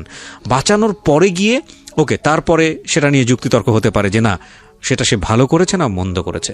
কিন্তু মৃত্যুতে একটা মানুষ পতিত, সেই মানুষটাকে নিয়ে আসলে জাজমেন্টে যাওয়ার কোনো সুযোগ নেই। এই যে মানুষটাকে নিয়ে এতক্ষণ ধরে কথা হচ্ছিল, ওনার হাজবেন্ড নাম যেন কি? সোহান খান। সোহান আমাদের স্টুডিওতে এই মুহূর্তে উপস্থিত হবে, ভিডিওতে আপনারা তাকে দেখতে পাবেন। সোহান এতক্ষণ বাইরে সোফাতে ঘুমোচ্ছিল, তাকে আমরা রাখিনি স্টুডিওতে, সে কিছুক্ষণ আগে ডায়ালাইসিস করে এখানে এসছে। আমি বরং বলতে চাই যে এই মেয়েটি আসলে নিজের জীবনের জন্য এখানে আসেনি, সোহানের জন্য এসছে, এবং নিঃস্বার্থভাবে এসছে এই কারণে যে দেখুন, ও যদি বেঁচে যায় তাহলে এমন না যে ওর হাজব্যান্ডের কাছ থেকে কোটি কোটি টাকার মালিক হবে, নট লাইক দিস। কারণ এরই আসলে প্রপার্টি আছে, ওরই কিছু নাই, এর লেখাপড়া আছে, ওর নাই। এবং এমন না যে ওকে নিয়ে সে অনেক আনন্দে সংসার করতে পারবে, কারণ স্টিল তার প্রথম ওয়াইফ তার ঘরে আছে। ঘটনাগুলো কিভাবেও দেখা যায়, সেজন্যই বলছি। তো সেই জায়গাটি থেকে আপনারা যদি মনে করেন যে না এই মেয়েটিও অ্যাটলিস্ট একজন ভিকটিমের পাশে দাঁড়িয়েছে, একজন খুব অসহায় একটা মানুষের পাশে দাঁড়িয়েছে তাকে বাঁচানোর জন্য, তো আমার মনে হয় সেদিক থেকে মেয়েটাকে অ্যাপ্রিসিয়েট করা উচিত। ভালো করেছে না মন্দ করেছে সেটা পরের হিসাব। তো এই মুহূর্তে ওনার হাজব্যান্ড স্টুডিওতে, এবং সোহান আমি কয়েকটা কোয়েশ্চেন করি আগে। এতক্ষণ আপনি ছিলেন না স্টুডিওতে, আমাকে একটু বলেন আপনারা বিয়ে শাদী করেছেন কবে? আমাদের বিয়ে হয় আপনার 2018 সালের 1 ডিসেম্বর। 1 ডিসেম্বর। তো সোহান আপনি তো সবকিছু ওকে জানিয়েছেন বিয়ের আগে? হ্যাঁ, আপনার একটা ফার্স্ট যা ছিল ওয়াইফ আছে, ওনার কি বাচ্চা আছে? না না না, বাচ্চা আচ্ছা, তো আপনার ওয়াইফ তো বর্তমানে আছে, দুজনেই ওয়াইফ আপনার? হ্যাঁ, দুটোই আছে। দুটোই আছে। আচ্ছা, তো আপনার এই যে ডায়ালাইসিস যেটা হলো, মানে যেটা হচ্ছে এখন কিডনি ধরা পড়েছে, এটার ব্যাপারে আপনি সবকিছু আপ টু ডেট, যে এটার আপনার দুটো কিডনি নষ্ট হয়ে গেছে এরকম সবকিছু আপ টু ডেট? হ্যাঁ, আপনার ডায়ালিসিস না করলে তো এখন একদমই সুস্থ থাকতে পারি না। আচ্ছা, তারপরেও মানে জরুরি 2টা করে করা সপ্তাহে, সেইখানে আমরা 1টা করে করতে পারতেছি, আচ্ছা, যার জন্য আমি মোটামুটি 3 দিন সুস্থ থাকি সপ্তাহে, আর 3 দিন খুব কষ্ট করতে হয়, খাইতে পারি না। একটা বিষয় কি, মানে যদি ধর্মীয়ভাবে বিষয়টা দেখি সেকেন্ড ওয়াইফের ক্ষেত্রে, একটা হচ্ছে রিলিজিয়ান থেকে, ধর্মীয়ভাবে আপনি যেহেতু মুসলমান সেই জায়গাটা থেকে এটার অনুমতি আছে, কিন্তু রাষ্ট্রীয়ভাবে আমরা যদি যাই বা আমাদের আইনের প্রেক্ষাপটে যদি আমরা যাই, তাহলে প্রথম স্ত্রীর অনুমতি ছাড়া আপনি দ্বিতীয় ওয়াইফকে নিতে পারবেন না। এবং আমাদের সামাজিক যে অবস্থা, সেখানে এটা বিষয়টা সুখেরও হয় না, অনেক ভয়ঙ্কর রকম রূপ ধারণ করে পরবর্তীতে এই বিষয়গুলো জানাজানি হলে। তো এইরকম একটা ঝুঁকি আপনার কি মনে হয় না যে আপনি এরকম একটা বিপদের মধ্যে, বা নাকি আপনার একটা প্ল্যান ছিল যে কোনোভাবেই হোক ওনাকে লাইফে জড়িয়ে তারপরে একটা সেটেল করা? না, এরকম না, আসলে ওর সাথে আমি ভালো ছিলাম না, একদম প্রচুর খারাপ ছিলাম। আর এটা বিয়েটা হয়েছিল আমার মানে অনুমতি ছাড়া অথবা আমার রায় ছাড়া, যৌতুক নেওয়া মানে হয়েছিল, জোর করে আর কি একটা বিয়ে, মানে যৌতুকের লোভে আমার বাবা করাইছিল। তখন তো আমার মাথায় একটু প্রবলেম ছিল, তো আমি তো ওইভাবে স্ট্রংলি নাও করতে পারি নাই। তো ভদ্রমহিলার আগে বিয়ে হয়েছিল কোথাও? হ্যাঁ হ্যাঁ, আগে একটা বিয়ে হয়েছিল, সেটাও আমার জানাইছিল না, সেটাও আমি জানতাম না। এবং আমার চেয়ে এইজটাও অনেক বেশি, বয়সও অনেক বেশি। তো এই বিষয়গুলো আমার মনে আর কি প্রচুর আঘাত করছিল। ওই সংসার কত বছরের আপনার? আমাদের ওই বিয়ে হয়েছিল 13 সালে, বাট ও চলে গেছিল, মানে অন অফ ছিল। ঠিক আছে, আমি এখন যে অবস্থায় আপনি আছেন, এই অবস্থা থেকে আপনার ওয়াইফ চাচ্ছে, মানে আপনার সেকেন্ড ওয়াইফ চাচ্ছে আপনাকে কিডনি দিতে, রাইট? সো আপনাকে একটা কিডনি দিলে আপনি সুস্থ জীবনযাপন করতে পারবেন। তো এটার জন্য কি পরিমাণ আপনার আর্থিক সাহায্য লাগবে? এখন ওষুধপত্র, তারপরে সবকিছু যাবতীয় নিয়ে 3.5 লাখ টাকার মতো। আচ্ছা, আপনি একটু বলেন আমাকে, লুবা ডাক্তার কি বলেছে? ডাক্তার আমরা যখন ভর্তি করার ফার্স্টে বলছে যে দেখো ওর বয়স যেহেতু অল্প, তাহলে তোমরা দেরি করো না, তোমাদের যদি পার্সোনাল ভাবে কোনো সাহায্য দরকার হয় তাহলে আমরা করব, যেহেতু তোমরা খুবই অল্প বয়সে দুইজন, তোমাদের খুব কম টাকা লাগবে, তোমাদের চার্জ লাগবে 2 লাখ টাকা কিডনি চার্জ। আর যদি তোমার সাথে ম্যাচ হয়ে যায় আল্লাহর রহমতে, তাহলে তো সেটা খুবই ভালো কথা, তোমাদের টাকা কম লাগবে, চার্জ লাগবে, আর হসপিটালে 15 দিন থাকতে হবে। এখন সবকিছু মিলিয়ে কি বলছে ডাক্তার, কত লাগবে টোটাল? মানে এখন ডায়ালিসিস বা পরে যা খরচ হবে ওষুধের খরচ ছাড়া শুধুমাত্র কিডনি ট্রান্সফার করতে 3,90,000 টাকা লাগবে। আচ্ছা, 3,90,000, তার মানে প্রায় 4 লাখ টাকার মামলা। হ্যাঁ, আর তারপরে 1 বছর পর্যন্ত ওষুধ খাইতে হবে। ওকে। আর যেটা আশা করি আমরা নিজেরাই দুইজনে কাজ যদি করে। ডায়ালাইসিস করতে ওকে না পারে, আপনার বয়স কত এখন? 26 বছর বয়স, মানে ডায়ালাইসিস যদি করতে না পারে, ওর দুটো কিডনির যে অবস্থা, তাতে ওর ডাক্তার কি বলেছে? ডায়ালিসিস করতে না পারলে যেটা হবে, ওর পেটে যদি পানি জমে, পেটে পানি জমলে পরে যেটা পেট থেকে বের করতে হবে, আর যেটা আইসিইউ সাপোর্ট ছাড়া করা সম্ভব না। আর প্রত্যেক দিন আইসিইউতে, তার মানে আমরা বুঝতে পেরেছি যে ও আসলে মৃত্যুর সাথে প্রতি মুহূর্তে পাঞ্জা লড়ছে। আপনারা দেখতে পাচ্ছেন না ভিডিওতে, আমি দেখতে পাচ্ছি। আমি যখন স্টুডিওতে ঢুকলো তখনই ওকে বলছিলাম সঙ্গে সঙ্গে আপনার পায়ে পানি চলে এসছে। আপনি তো ডায়ালিসিস করেছেন বোধহয় একটু আগেই, তারপরে ওই অবস্থা। ঠিক আছে, আমি একটু যেটা বলেছি যে সেটা হচ্ছে কি অবস্থায় আপনারা এসেছেন এখানে, কিভাবে হয়েছে, ওগুলো নিয়ে তর্ক বিতর্কের সুযোগ আছে, সেগুলো দিকে আমরা বরং না যাই। আমরা বরং এটা কিভাবে দেখি যে এই মেয়েটি একজন ভুক্তভোগী মানুষের পাশে দাঁড়িয়েছে। আমি মনে করি যে মেয়েটা ওর পাশে দাঁড়িয়েছে, এবং এই মেয়েটা যদি ওর পাশে না দাঁড়াতো তাহলে হয়তো এই ছেলেটা আজকে লাখ লাখ মানুষের সামনে নিজেকে প্রেজেন্টও করতে পারতো না। আমরা বরং এভাবে দেখি যে একটা মানুষের জীবন বাঁচানো ফরজ, আমরা এটা জানি। তো সেই জায়গাটা থেকে এই ছেলেটার একটা ব্যবস্থা হোক। কিডনির ব্যবস্থা হয়ে গেছে, শুধুমাত্র 4 লক্ষ টাকা হলে এই ছেলেটা বাঁচতে পারবে। আর একটা জীবন বেঁচে থাকা মানে একটা জীবন মৃত্যুর আগ পর্যন্ত দুনিয়াতে অসংখ্য ভালো কাজ করার সম্ভাবনা থাকে, অসংখ্য ভালো কাজ করার সম্ভাবনা থাকে। আমরা জানি না যে কালকে আমাদের জন্য কি অপেক্ষা করছে, এই ছেলেটি কালকে পর্যন্ত বেঁচে থাকবে কিনা এটাও আমরা জানি না। কিন্তু আমরা যদি এই ছেলেটির জন্য স্টেপ নেই, আমরা যদি এই ছেলেটির জন্য কিছু না কিছু করি, তাহলে এটার দ্বারা আমাদের একটা ভালো কাজ নিশ্চিত হয়ে গেল এবং প্রত্যেকটি ভালো কাজের একটা রিটার্ন থাকে, নিজের জীবন দশা সেটা পাওয়া যায়, সৃষ্টিকর্তা আমাদেরকে সেটা দেন এবং মৃত্যুর পরে তো সেটা আছেই। তো সেই জায়গাটা থেকে আমরা বরং কোনো কিছুর যোগ বিয়োগ না করে, ভালো ছিল না মন্দ ছিল ওদের এই প্ল্যানটা বা কি হয়েছে না হয়েছে সেই জায়গাটায় না গিয়ে আমরা বরং এই ঘটনাটা কিভাবে দেখি যে একটু মৃত্যু পথযাত্রী একটা ছেলে, মৃত্যু পথযাত্রী একটা মানুষ আজকে আমাদের দরজায় দাঁড়িয়ে আছে, মাত্র 4 লাখ টাকা হলে তার বাঁচার সম্ভাবনা হয় with the name of almighty Allah. তো আমরা তাকে সেই সাহায্যটুকু করি। ঠিক আছে, তাদের সংসার সুখের হবে নাকি তারা একসাথে থাকতে পারবে না, নাকি তারা ভবিষ্যতে কিভাবে থাকবে, সেই জাজমেন্ট আমরা বরং না যাই। আমরা বরং এটা চিন্তা করি সোহান সে এখন মৃত্যু মুখাপেক্ষী, তাকে আমরা সাহায্য করি। হ্যাঁ, তো ওই জায়গাটা থেকে আমি আপনাদের সবাইকে বলবো যে ওর পাশে দাঁড়ান, হি নিডস হেল্প। আপনাদের যদি কোনো ফোন নাম্বার থাকে আমাদের শ্রোতাদেরকে যদি বলতে চান, আমি 2টো নাম্বারের কথা আপনাদেরকে বলে দিয়েছিলাম যে 2টো নাম্বার আপনাদেরই নামে, আপনাদের দুজনের নামে তো।